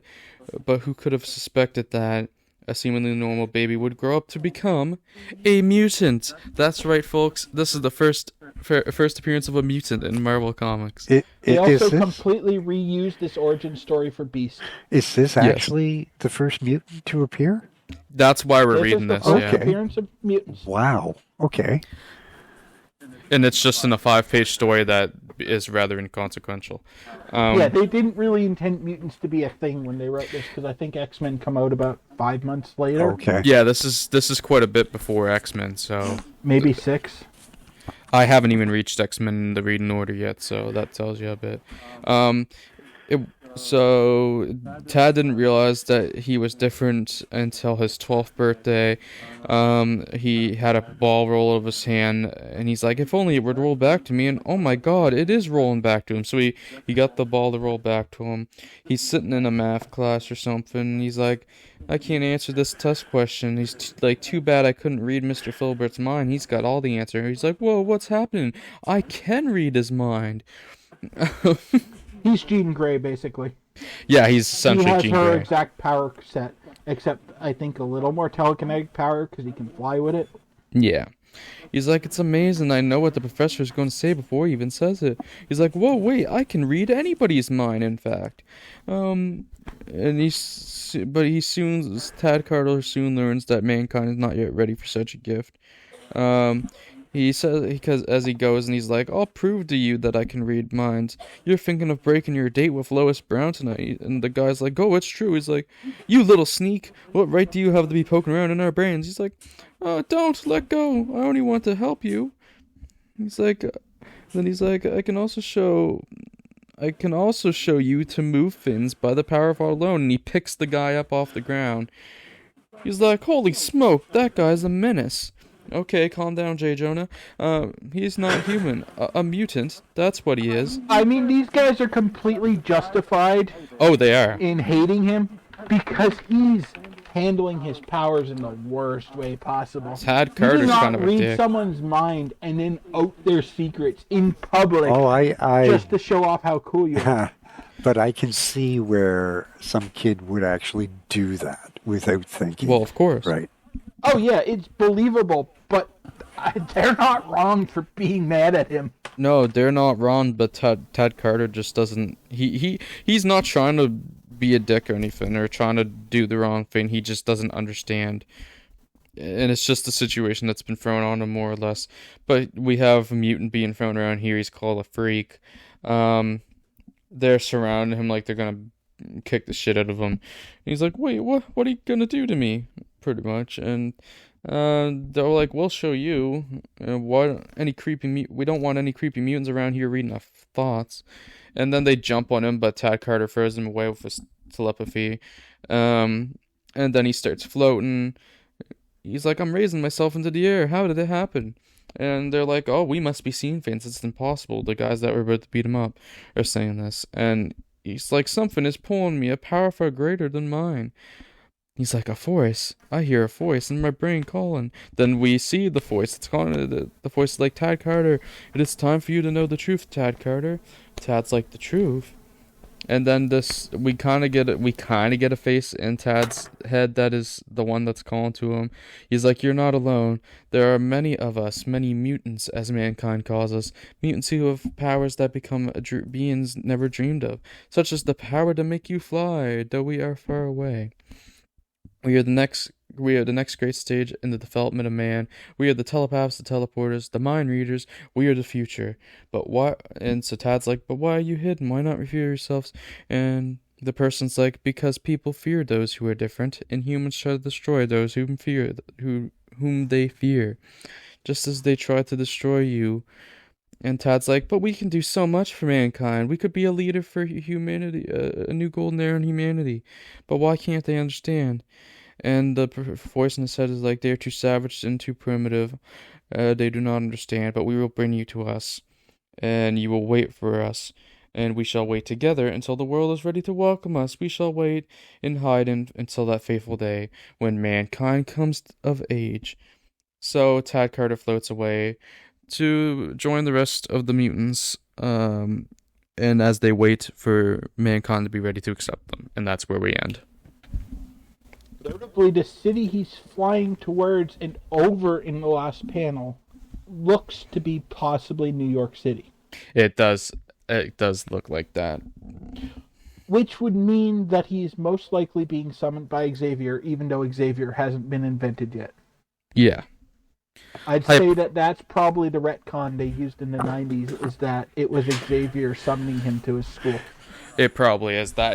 It's actually a really easy retcon to do. Yeah, all the information is in the comic, other than the one panel where you see an aged face and it doesn't even show a hairline. So it could just be an older Xavier. Yeah. It looks a little more Magneto-y, but there's no way Magneto would be willing to just patiently wait until mankind was ready to accept them. Yeah, if Magneto's known for one thing, it's waiting. Yeah.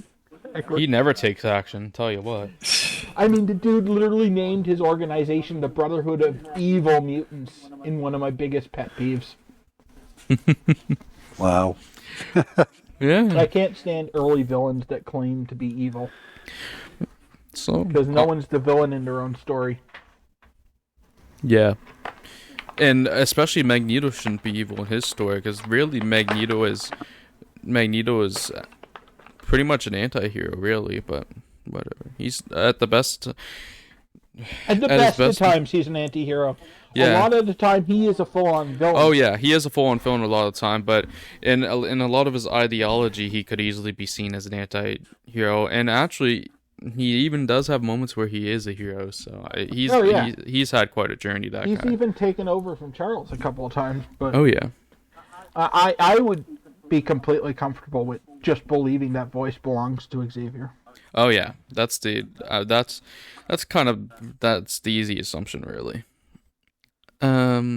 Really, that was a nice little short story. I mean, of course, it was a little cheesy, but it was honestly really, really good read. So yeah, it also showed a lot of the stuff that we'll see coming up in a little while in Spider-Man as well, with Tad's experience in school, because having read pretty much everything Ditko did for Marvel in the 60s, he did not have a good time in high school.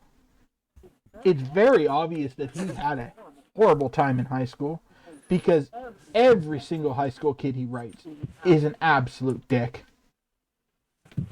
Yep. Like, everyone's a bully. Even the people who are bullied also act like bullies.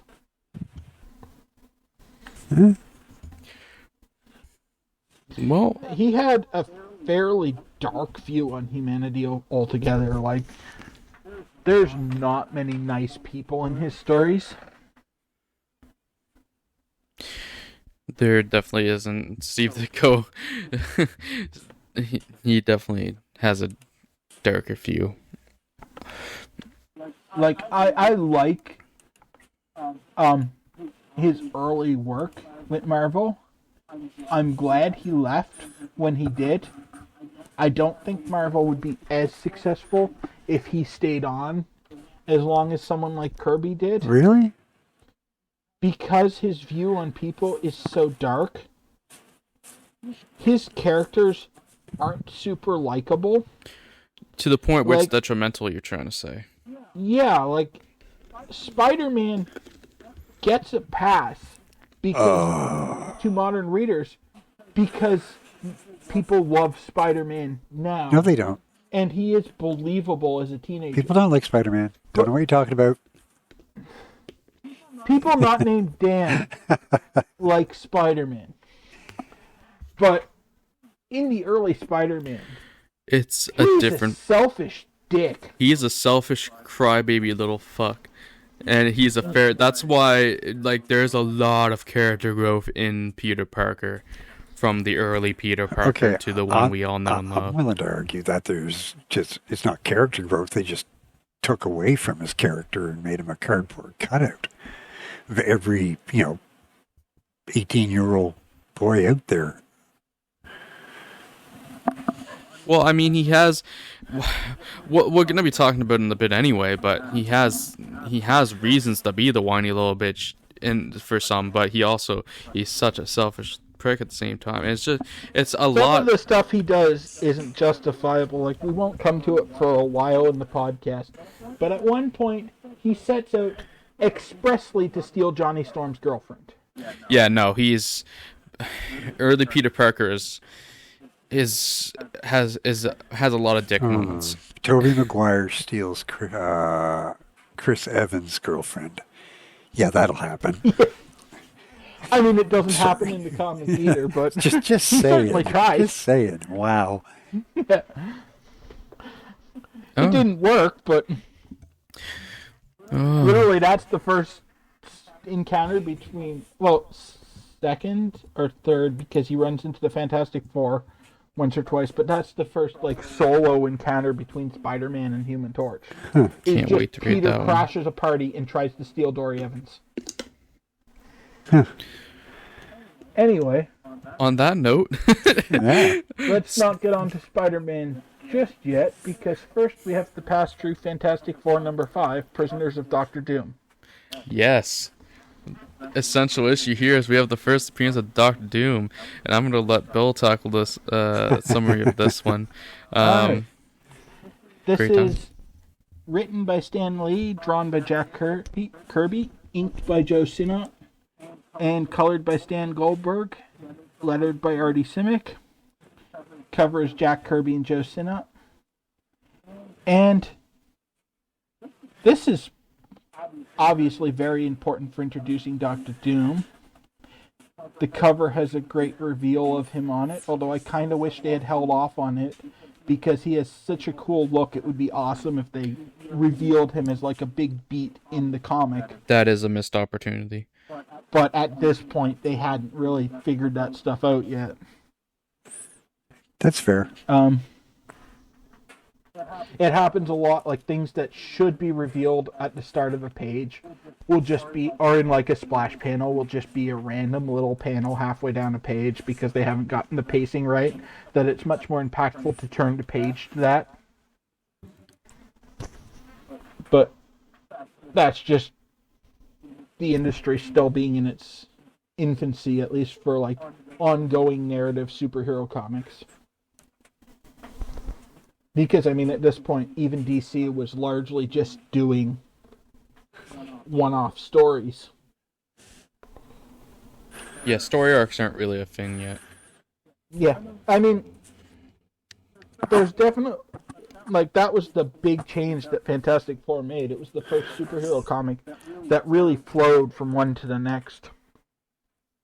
Because they'd call back the things that happened in previous issues. Oh, yeah, regularly. And an example of that is literally Dr. Doom appears again next issue, so yeah, there's continuity for him. Yeah, even as early as issue 2, more than just recapping the origin for people that hadn't read it, they reference just random events in the comics. But anyway, this story also begins by immediately showing us Dr. Doom. Once again, missing the opportunity of building to him as the reveal of the first third of the book. And he's decided that the Fantastic Four need to feel his wrath. So he gets into a helicopter and flies away. And we cut to New York, where we see the Fantastic Four's headquarters. At this point, they've finally moved into the Baxter Building. I don't think it's called the Baxter Building yet, but it's the Baxter Building. And there's an electrical storm, and all the power goes out, except in their building, because they have a generator, which allows Johnny to keep reading his Hulk comic. And it is actually issue 1, although they have miscolored Hulk flesh-colored in this one.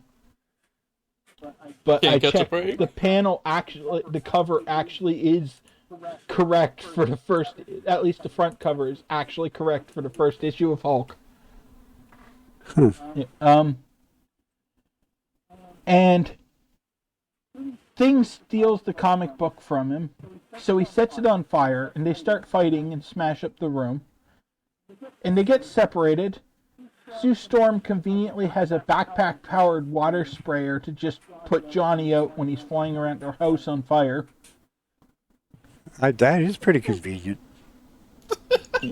Wow. And just then the lights actually go out, and we see the helicopter that our mysterious stranger was in, dropping a net over the building.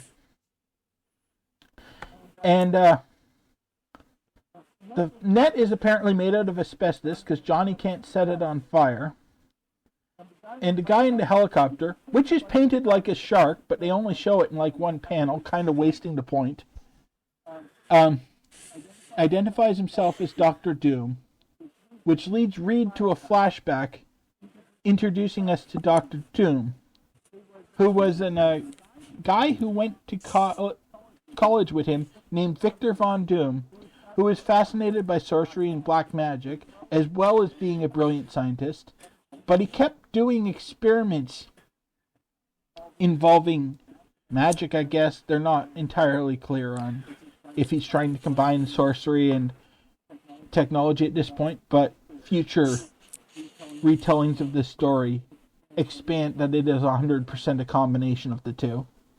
And it goes horribly wrong and explodes his dorm room, leaving him horribly disfigured. And his whole face gets wrapped in bandages, which is why he's always wearing the metal mask that we've come to know. And he gets expelled for almost blowing up the school. And so he leaves, and last anyone heard, he was prowling the wastelands of Tibet, still seeking the secrets of black magic and sorcery. And he's come back to hover over them. And Reed is so careful in telling the story that the last panel involving them in a net in their building, where he's claiming that it might be their most dangerous adventure ever, is still a flashback because he's telling them that he just told them this. It still has the flashback panel. I'm pretty sure that's an art mistake, but I'm going with him being just arrogant enough to retell it. I didn't even realize that until you pointed it out. Oh, I had to comment on that because it was hilarious. Oh my god, that's so good. I'm sure it's an inking error, but I'm going with it. That's one of the best mistakes we've seen so far. That's incredible. And so Doom promises he will spare their lives if they do exactly what he commands. So first they send out, he needs them to send out Sue so he can hold her as a hostage, despite the fact that he already has all of them as hostages. And Thing decides to rip out of the net, but not only is it made out of asbestos, it's also unbreakable and electrified and shocks him. I don't think Stan knows how fragile asbestos actually is. And so they decide they don't have a choice and they'll do what they want. So he opens up a panel in the net and Susan's able to climb up it and he takes her into the helicopter. And then his next agreement is that the next thing he wants is that they all come onto his helicopter, which he calls a plane, and then swear not to attack him once they're in the helicopter. And so they agree to it, and he brings them up into the helicopter, and he flies them back to what in future issues will be identified as Latveria, but currently it's just his castle stronghold. And he takes them, and he's got them standing on some panel in front of him, tied up Susan and his pet tiger. And he has a task he wants them to perform. If they succeed, they'll be rewarded. If they fail, he's going to kill Sue and presumably them as well. What he wants is for them to go back in time and steal the legendary treasure of Blackbeard, the pirate. And so they agree to do it for him. So he zaps them back in time because the panel that was highlighted that they were standing on is his time panel, which gets used an awful lot in future Fantastic Four issues. But they arrive back in the time of pirates and steal some clothes so that they're less conspicuous. And they decide to dress Thing up as a pirate, even more than the rest of them. So they get a fake beard and fake hair and an eye patch and stick it on him, and figure that he now doesn't look like he's made out of orange rock, so he can just go out in public. And no one in this entire comic notices anything wrong with him. So apparently the disguise works really well. And they settle down and immediately get shanghaied in a bar. And they wake up on a pirate ship where Thing busts out and immediately beats up half the crew, and the rest of them use their powers to beat up a few people. And so the crew decide that they're now in charge and they have a pirate ship. And so they get attacked by another pirate ship, and they fight that pirate ship. They use their superpowers to win. Johnny actually uses his powers well for once by flying into the ocean and creating a huge cloud of steam that they use as cover. And they conquer the other pirate ship, find a huge hoard of treasure, and immediately come to the conclusion that Blackbeard must actually be the Thing, and this must be the treasure they were sent back to get. Let's fucking go. And so they dump out all the jewels and give them to the pirates and fill the box with change because they just promised Victor that they'd bring back Blackbeard's treasure chest. Not necessarily what was in it. And so they're going to go back, but Thing decides he likes being treated like an actual person. So he's going to stay there. And he gets his pirates to tie up Reed and Johnny and throw them in a sack and put them in a boat over the side so that they can't take him away from his newfound life that he actually likes. And then a water spout shows up, destroys their little raft that they're on, and destroys the pirate ship that Ben was on. And they all wash ashore on this desert island. They find the treasure chest they wanted, but everything else is destroyed. And Doom decides that they must be ready to come back. So he teleports them back to the present in a great sequence of panels of like the time wave coming down over them and moving them back to their time. They're like, here you go, we got the treasure chest for you. And he's like, there were jewels that were the property of Merlin in this chest. It will give me the power to be invincible. And with it, no one will ever defeat me. And so I can conquer the earth. At which point Johnny's like, do you think it's a problem that they sank in that storm? What if Submariner finds them? But that's a problem for another issue, which I don't know if they've written or not. Meanwhile, Doom opens up the chest and finds the chains and is infuriated. So he shoots Ben, which does absolutely nothing. And Ben hauls off and punches him, and he falls apart into a million pieces. And we get the first instance of a Doombot. Yeah. Because it was a robot, rather. Meanwhile, Doom appears on a view screen, telling them that he was actually in a hidden room above them, and he's going to drain the room they're in of all oxygen and kill them for failing him. W-O-O. He's got Sue tied up with him, and she turns invisible and sneaks out the door despite being still tied up and runs down. Meanwhile, they're all suffocating. And fortunately, the room they're in, the door is operated by a button that can be pressed while you're tied up. So Susan does the first useful thing she's done in a Fantastic Four issue and pushes the button, freeing them. And they untie her, break out of the jail, and escape from Doom's castle. Then Johnny rings the castle in flames, figuring that they've now got Doom trapped and they'll be able to come back for him. But oh no, he has a jetpack, and he flies away. And they're just like, oh well, guess we don't have to deal with him right now.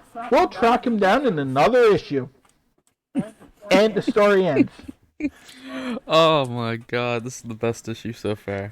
Wow. Yeah, it actually is really good. I gave it 4 stars. Yeah, I thoroughly enjoyed this issue. It's got a lot stars. of stupid stuff in it, but it's a superhero comic from the early 60s. What do you expect? You can never go wrong with pirates. Yeah, seriously. usually the time travel issues I end up hating, but I really enjoyed this one. The disrespect that's shown towards this issue, and the fact that the greatest first appearance is not talked about in Blackbeard thing. Sorry, guys.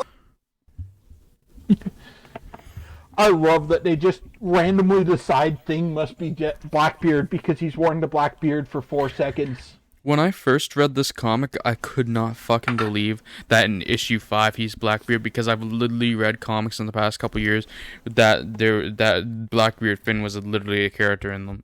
So yeah, the fact that they keep coming back to it shows how good this comic is. yeah, Blackbeard Finn is actually a fun concept. Yeah, I made fun of this comic when I was reviewing it, but I love this comic. It's so good. Yeah. It's also really notable because this is one of the first times that the heroes don't win. Yeah. Oh, I suppose that's fair. Yeah.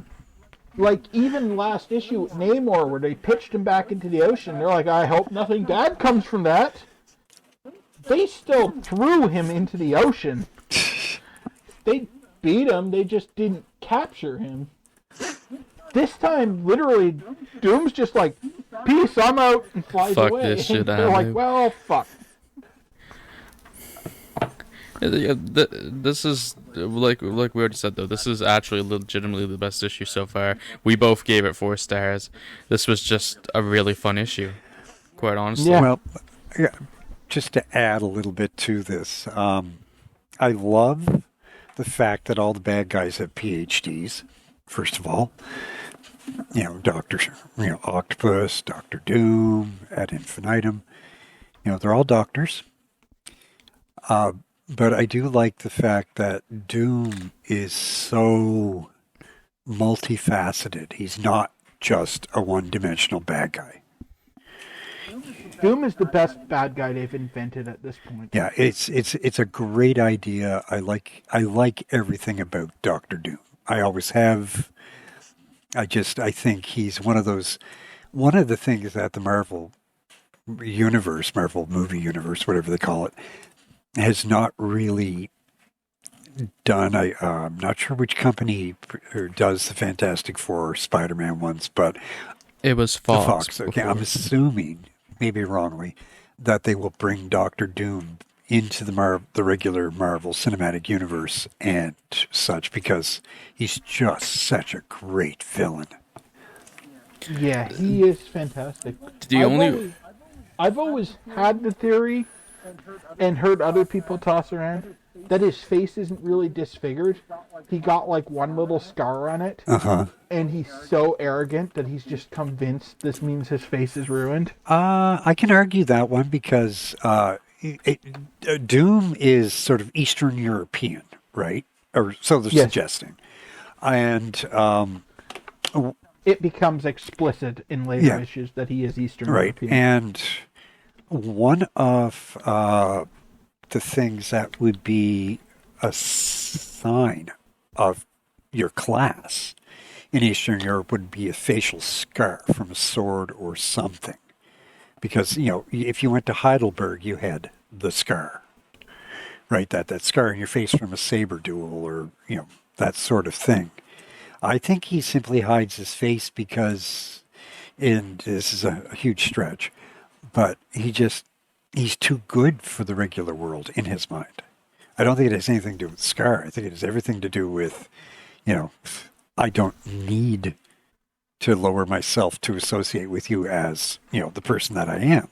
Because he expressly states that it's because he's scarred and refuses to look at himself in a mirror without the mask. That makes no sense. Well, he says I think he more words it as disfigured, but yeah, he expressly, because his face is so disfigured that he finds it physically revolting to look at. That just makes no sense. If he's only got one little scar, he's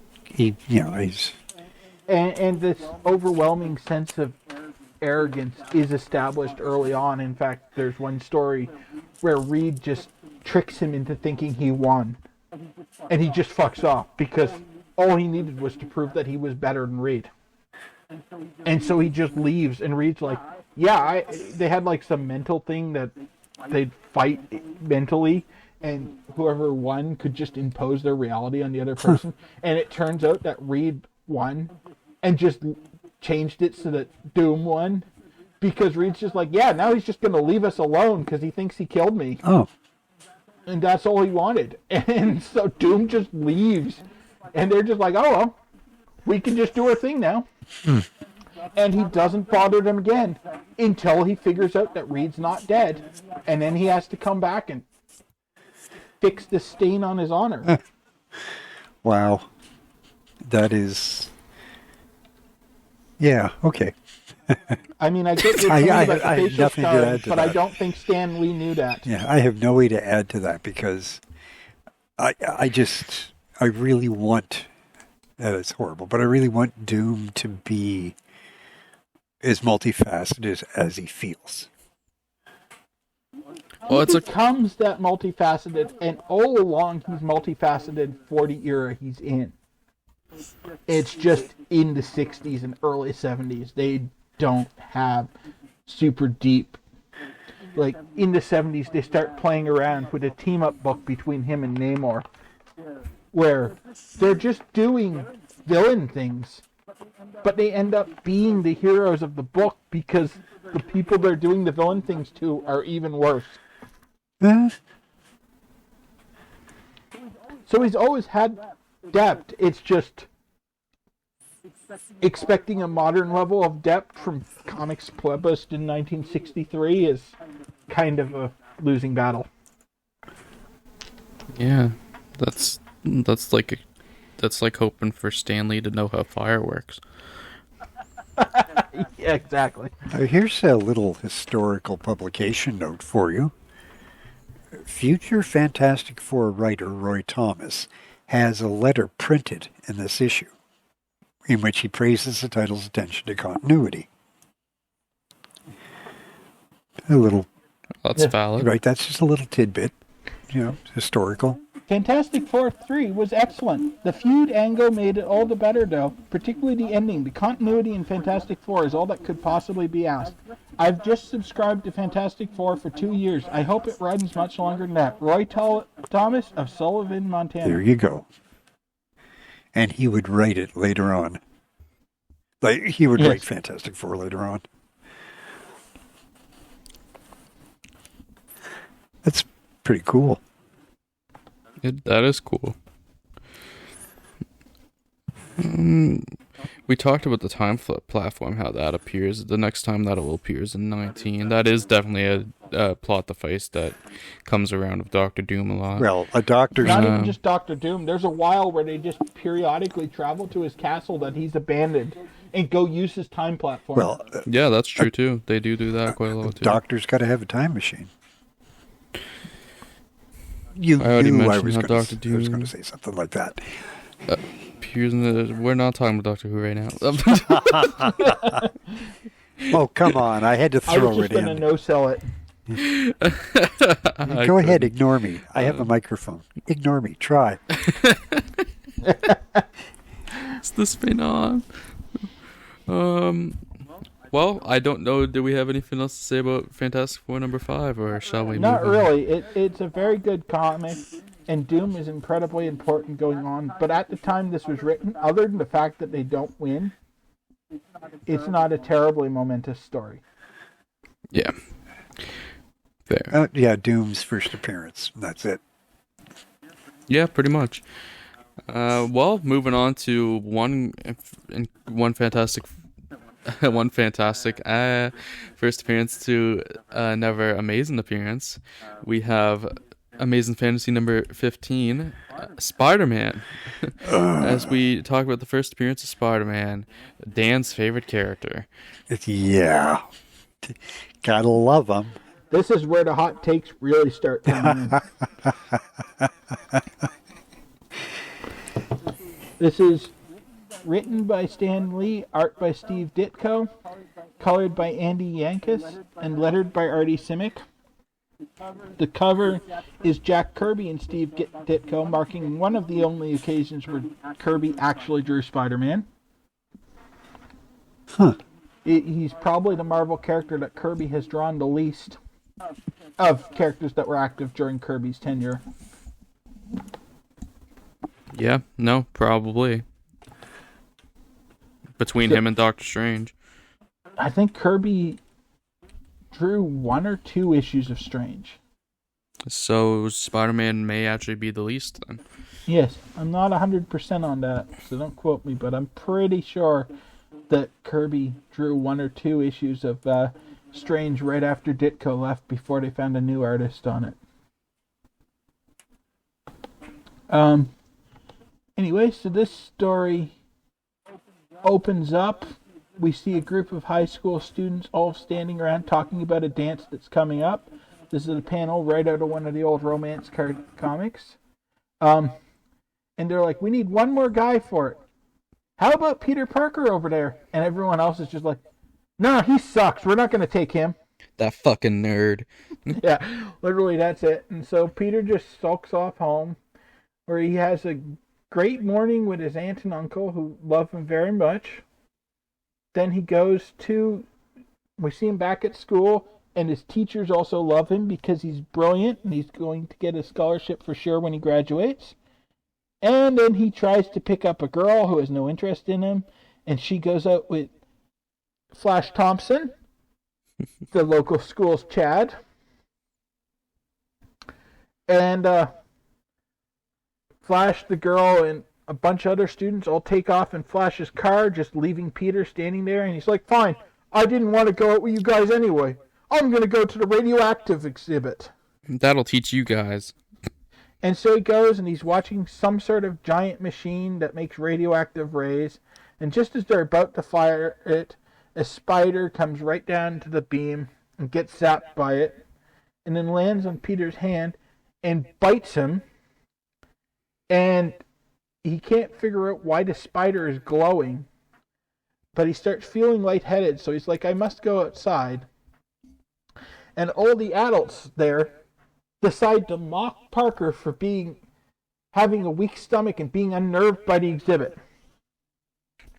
Once again, going into Ditka's very dark view of humanity that I mentioned earlier. And Parker's not feeling well. He staggers into the road and almost gets hit by a car, where the driver and passenger make fun of him for almost getting run over. I'm not exaggerating on this stuff, by the way. But when he jumps clear, he sticks to the wall of the building. And he quickly climbs up. And he's like, there must be something from that spider bite. That spider's powers must have transferred over to me. And he climbs down a wire like he's a spider. And heads home to think about what to do with the unbelievable ability fate has given him. And on his way home, he sees professional wrestling, which is the perfect use for his abilities. So he goes home. I think I know why you guys like this costume. he makes himself a costume to compete in the wrestling, which consists of basically a web bag over his face to disguise himself. And he goes to the wrestling and tries for the $100 they're offering to anyone that can stay in the ring with Crusher Hogan for 2 minutes. No relation to Hulk. This is before he was a wrestler. And he proceeds to beat up Hogan so badly that he quits within like 20 seconds. And Parker comes away with $100 and a manager who wants to manage him. So he goes back home and he makes himself a better costume, the actual Spider-Man costume, and he makes his web shooters and decides on the name Spider-Man, but still has no intention to actually do anything heroic with these powers. He's just going to go on TV. So he goes on some late night show and he does some tricks, and when he's leaving, he sees a criminal being chased by the police past him, and he just lets the guy go. And the cop's like, "What's the matter with you? All you had to do is hold on to him for a minute." And he's just like, "Why would I do the police business? I'm not that minor. I do important stuff." And he walks off and keeps doing public appearances as the Spider-Man. One night he comes home from one of his appearances and sees the cops outside of his house. And the same cop that was chasing the criminal earlier is one of the cops that's there, and tells him that someone has shot his uncle, and his uncle died. And he's all upset and decides that he needs to go get the criminal, who fortunately the police have cornered in a warehouse down at the docks. So he puts on his Spider-Man costume and heads over to the warehouse and goes inside to discover that the criminal who shot his Uncle Ben is the same guy he could have stopped at the studio but didn't. And so he punches him out and delivers him to the police, and realizes that with great power there must also come great responsibility. And that's how it ends. Wow. Well, it's a good motivation for a superhero, to lose a loved one to crime. I mean, it's been done before, but it's still a good motivation. Yeah, I mean, sometimes you just got to tell the classic Batman origin again. Yeah, but I won't get too much into why I find Spider-Man slightly annoying, but I mean, for all intents and purposes, it is a good origin story. I honestly believe this is probably the best Marvel origin. Really? It's because so many of their origins boil down to scientists doing crazy science thing, and something goes wrong. Okay, that's actually entirely fair. Yeah. This one, they have the scientists doing crazy science stuff that something goes wrong, like everything else. But then, instead of just being like, "I have powers now, I'm going to be a superhero," he takes the very real motivation of actually having to lose someone to crime to have to become... To use his powers for something other than to make money. Yeah, like before he just does what any kid who suddenly got powers would do and is like, "Hey, I can get lots of money this way." Yeah, which is true. Right. You've got the ability to sort of make your dreams come true by getting all this money. Of course you're going to do it. Yeah, he's not a happy kid. Like, his family loves him, but they're the only ones, and like his teachers, but all his peers despise him. They want nothing to do with him. Yeah, fortunately, Peter Parker has that good heart inside that keeps him from using his powers for evil. Yeah, because even when he's being completely selfish and trying to get money, he's getting the money legitimately. Yeah. He's not stealing it or so. Yeah. He doesn't immediately go supervillain. He just takes opportunities where people are offering him money for his talents and cashes in on them. It's literally out of here, or an Amazing #1, that he literally says the line, oh, he's like, I could just turn the crime and get money that way, but oh no, I couldn't do that. That would break poor May's heart. I think that's an amazing. I think it is. I think it's when he's trying to pay for Ben's funeral. Yeah. Huh. Interesting. Yeah. And that's why he gets the idea to go work for the Bugle. Oh. Where the real hero shows Which way up. he can make money without actually having to commit crimes. He can just film himself stopping crimes. Yeah. Yeah. Which we will get to in probably a few episodes. They do take a little bit of a break. There's a bit of a break between Amazing Fantasy and Amazing Spider-Man 1 because Stan was like the only one fighting for this character. So yeah. Unlike the other anthology stories we've covered, this one was always hoped to be an ongoing series, but they still had to actually get positive audience feedback before they could go ahead with it. Because the ending is deliberately left hanging. Yeah. We have more of a story to tell. It's not like some closed ending, like he pours his formula down the sink or so. He walks off as Spider-Man. They're like, he's going to be a hero now. Yeah. Yeah, they use a similar formula for the first Iron Man movie at the end. Yeah. Well, so, of course, first appearance of Spider-Man. There's a shit ton of first appearances here. We'll quickly go through them. Security guard, whose name is not mentioned in the story, but he appears next in Spectacular Spider-Man magazine, #1 B story. We have Uncle Ben's first appearance here, who next appears in Amazing Spider-Man Annual #1. Which is probably a retelling, that story, I'm guessing. Well, Ben is in... Yeah, Ben next turns up in a retelling. Actually, so did the security guard and police officer, because the Spectacular Spider-Man magazine is a retelling too, I'm guessing? A retelling. Yeah, so that's why the police officers a non-comic code constrained version of it. Although it's basically the same thing, just they did it in a black and white magazine. I guess they figured that the adults that buy those magazines may not have read the comic for kids. Sally next appears in Peter Parker the Spectacular Spider-Man #60. Another retelling. Crusher Hogan next appears in the same fin, so retelling again. Liz, who later becomes Liz Allen. Not mentioned in the story, the name. She's just a random girl that's there, but she appears next in Amazing Spider-Man 1. She becomes a fairly common recurring character. She's never pivotal to the story, but she becomes to flesh out scenes. She becomes more pivotal in modern times when she gets more connected with Harry Osborn and blah blah blah, and she becomes Liz Osborn and blah blah blah. So yeah. But for a long time, like, she's a member of the cast, but she's mostly there so that they have more than 4 people in the scene, and she spends some time as Flash's girlfriend. She's just a fellow student and Flash's girlfriend and blah blah blah. Eric Schwinner next appears in Spider-Man The Final Adventure #1 from 1995. Spoiler alert, it would not be his final adventure, and it might be a retelling.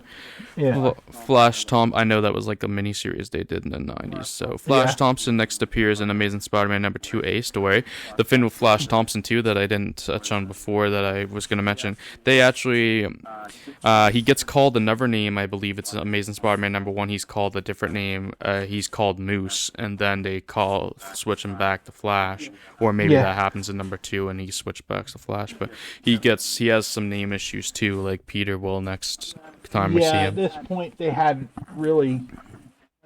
When they decided to do an ongoing series, they played around with changing some of the elements and didn't like the changes. So they quickly pretended they never did that. Maxie Schiffman, who was like the Carney guy, he's the agent of Spider-Man. Next seen in Amazing Spider-Man 1 again. Aunt May, of course, #1 of Amazing Spider-Man. Mr. Warren next appears in Amazing Spider-Man #2. He becomes significantly more important than just as Spider-Man's teacher. Yeah. Seymour, his name is not mentioned in the story, but he next appears in #4 of Amazing Spider-Man. I honestly don't really know who he is. As far as I know, he's just another recurring background student. I don't think anything important ever comes from him. Yeah, and then the burglar next appears in Amazing Spider-Man #1 as well. where they kind of wrap things up with him a little bit, I believe. So yeah, that's the character run through. I don't know if there's much more to talk about with this. I mean, everybody knows the origin of Spider-Man. I mean, this is the different factor in terms of this first telling of Spider-Man's origin is it shows Peter as more of a dick in this version than some of the other versions that we see, but besides even that, then, he never really goes as dickish as they'll write him in some of the later stories. Oh yeah. Like during a lot of his relationship with Betty, he handles things very poorly. Yes. And he's not smacking anybody, so Yeah. he never really smacks people as Peter, although he gets awful close with Flash a couple of times. And I think he does punch him out at one point. But it's in like a sanctioned boxing match. Wow. Yeah, I honestly expected both of you to wax poetic about Spider-Man. Well, no, this is fantastic. I gave it 5 stars, and so did Bill. This is a 5-star comic. This is the first 5-star comic we've hit. We both love this comic, but it's like it's so well known. It's hard to really add anything to what's been said. There's not really said. much that you can say that's Hasn't been touched upon. interesting about this comic because they really have never changed Spider-Man's origin. It's always been this story. That's true, yeah. Even in the movies, they use this story. Or a reference to it in the terms of the new ones. Yeah, they don't directly show it in the MCU Spider-Man, but it's still implied that that's how it happened. Yeah. Anytime they do show his origin, though, it's this. It's always exactly this with the professional wrestling and the warehouse by the docks. Like, even those details they keep. They do not change the story at all. So there's not really much that can be said that, like, anyone who's probably listening to this podcast, because let's be honest, you're not listening to this if you're not at least somewhat into comics, doesn't know. Yeah. Yeah, that's fair. I mean, unlike Dan, Spider-Man is absolutely my favorite character in Marvel. Yeah, mine too. Second only to Squirrel Girl. But I don't... like, of the major characters that people know outside of hardcore fans, Spider-Man's my favorite character. Now I got to sit and think about this because I don't know if I have a Marvel character that I really particularly like that I'm overwhelmingly fond of. Right? I grew up reading Spider-Man comics. Yeah. I suppose I grew up reading, like, you know, Legion of Superheroes, stuff like that. So We're throwing grew up around a lot. yeah. But yeah, no, back when they carved comics into rocks, you know. But I just, again, I gravitated towards darker superheroes. You know, even Legion of Superheroes, all the characters had foibles. And, you know, other than Justice League, which I was never fond of, you know, I liked heroes that had a dark side. I mean, that's fair. I've definitely, outside of Spider-Man, most of my favorite heroes growing up were the darker ones, too. Like, I loved Punisher and I loved Wolverine. Yeah. And as I've gotten older, I've realized that both of those characters were overexposed to the point that a lot of the shines come off them. Yeah. Yeah. Wolverine was a great character, is a great character, sorry. Really is. I think perhaps one of the Marvel characters, and she's such a minor character realistically, was Magic. Ilyana. Yeah, Magic's great. Right. I remember buying that 4-issue miniseries about her and just being really amazed by how involved the story was and, you know, the character that she becomes, all that stuff. I really enjoyed that one. But most Marvel comics, like X-Men, I just never really took to. It wasn't until Kirby did the Eternals that I was really starting to sit back and go, okay, I really do like this story. I liked when they did the first Nova comic. I really liked that. But, it was just Spider-Man, no, didn't do a thing for me. To each their own, I guess. Well, and in Spider-Man's defense, that was right hot in the era of the Spider-Man cartoon on TV, which was not exactly a shining endorsement of the character as a whole. As no, I enjoyed that cartoon, but it's cheesy, campy. It is, and it doesn't really. The actual comics they were publishing at were that much time more in depth. Are vastly superior. Oh, to yes. that. And I think early on, the thing that sets Spider-Man apart from everyone else is that he has a supporting cast. That is true. That's fair. Most of the early characters have maybe one or two people that show up outside of their superhero life. Yep. Is Rick Jones just not enough for you? No, you're right, Bill. Actually, because one of the things, and you see it in characters like Batman, is Batman is surrounded by a very interesting cast of characters between, Alfred the Butler and Commissioner Gordon, and all the stuff. And I mean, they built on that as the years went by. But Batman was surrounded by some interesting characters who figured in his stories fairly prominently and repeatedly. And in Spider-Man, the same thing is true. It's not just Spider-Man. It's, Aunt May, it's MJ. There are a lot of characters in there that are pivotal to the stories. Yeah, they could easily write an engaging comic just about Peter Parker. Yeah. Without any of the superhero stuff. Absolutely. And it would work as a story because there's enough there to keep you interested. Yeah. Oh, absolutely. I agree with you on that one, because if you were to take the superhero, Spider-Man element out of it, you'd still have MJ and Aunt May, and Peter struggles with losing, his Uncle Ben, and Peter struggles in just, being, opening up to society and, becoming a productive member of society. As a photographer, as a journalist, there's quite a bit about him that's, worth talking about. Yeah, I think that's one of the major things that early on is one of the reasons that Spider-Man is pretty much always one of the higher ranked issues that I cover. Yeah. All the way up to 75.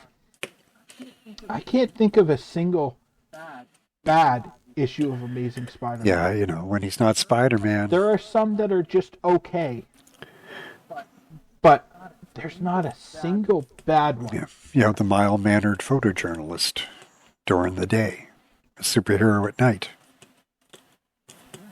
Yeah. Anyway, that's about all I have on that one. Yeah, I guess on that note, we'll go into our ending stretch here. Next episode, by the way, we should talk about this. The plans at the moment for Route 616 is that it will be released weekly. We are planning, right now we are recording this on a Friday, and we are planning to record this on Fridays going forward unless something changes. But at the moment, we're going to record this on Fridays, and I will release it later Friday night or early Saturday morning is the plan. So I will let people know if that changes between Twitter or on the podcast after I know that it changes. The podcast can be found at the moment on Apple Podcasts, Spotify, Google Podcasts. It's available on as well. And I have also uploaded a video version to YouTube. All of this is linked in a link tree, which you can find on my Twitter or Instagram for my related YouTube shenanigans, which is just RJ Epic 1. You can type on either Instagram or Twitter, and you should be able to find that. And then the link tree will be right in the bio. I also have the post pinned about this podcast on my Twitter at the moment, where I link all the other versions of it. So yeah, that's about good for the that's about it for shouting everything out there. Next episode we return. We will be talking about a good amount of comics. We are going back to the tentative plan right now is to go back to 7 stories/comics instead of the 6 we did this time, which should hopefully work out to about the same anyway, because some of them are half the length of the full issues that we have talked about. Some we have the debut of Thor. We have A Journey into Mystery issues 83, 84, and 85 should all be covered next time. We have Incredible Hulk issue number 3, our favorite title to cover. Fantastic Four issues number 6 and 7 will be covered next time. And then we see the return of Henry Pym becoming the Ant-Man and Tales to Astonish issue number 35. So we have some really important stuff and really fun stuff to talk about next time. Yeah. So, we hope everybody enjoyed this episode. We welcome Dan into the podcast fold, and it should be, for the most part, and for each episode going forward, it should be the 3 of us. There might be the occasional time where it's only me and Bill again if something comes up, but we'll see. I'll never do this by myself, but the plan is for all the 3 of us to be here, but we'll at least have Bill and I, so I can have my co-host, and then we'll try to have Dan always around to make fun of Marvel. Yeah, you see, the thing is, they're very jealous because I'm a Liverpool fan. That's what's going on here. As I sit here, Hala Madrid, I'm wearing my Real Madrid jersey at the moment, so let's go. I wore it just for you, Dan. Okay, to be fair, I'm actually wearing my Liverpool second jersey. And, Real Madrid did win the Champions League. So they do have a trophy. We have 2 trophies this year. So you're half as good as we are, I guess. You keep telling yourself I'm that. just doing the math here, buddy. Just doing the math. Anyways, enough. I'm just going to sit over here in quiet. I hope we don't notice you. Yeah, I mean... We didn't come here to talk about Liverpool or anything, so we're just going to end this second episode of Route 616. So I hope you all enjoyed this episode, and if you somehow haven't seen the first one and you're watching this one first, I mean, good on you, but I recommend you go back and watch the first episode. Hear Bill and I talk about the first 7 entries in this reading order that we are doing. And anyway, guys, we will see you all in episode 3, coming next Friday, and peace out. Mañana. Bye. Have a good one.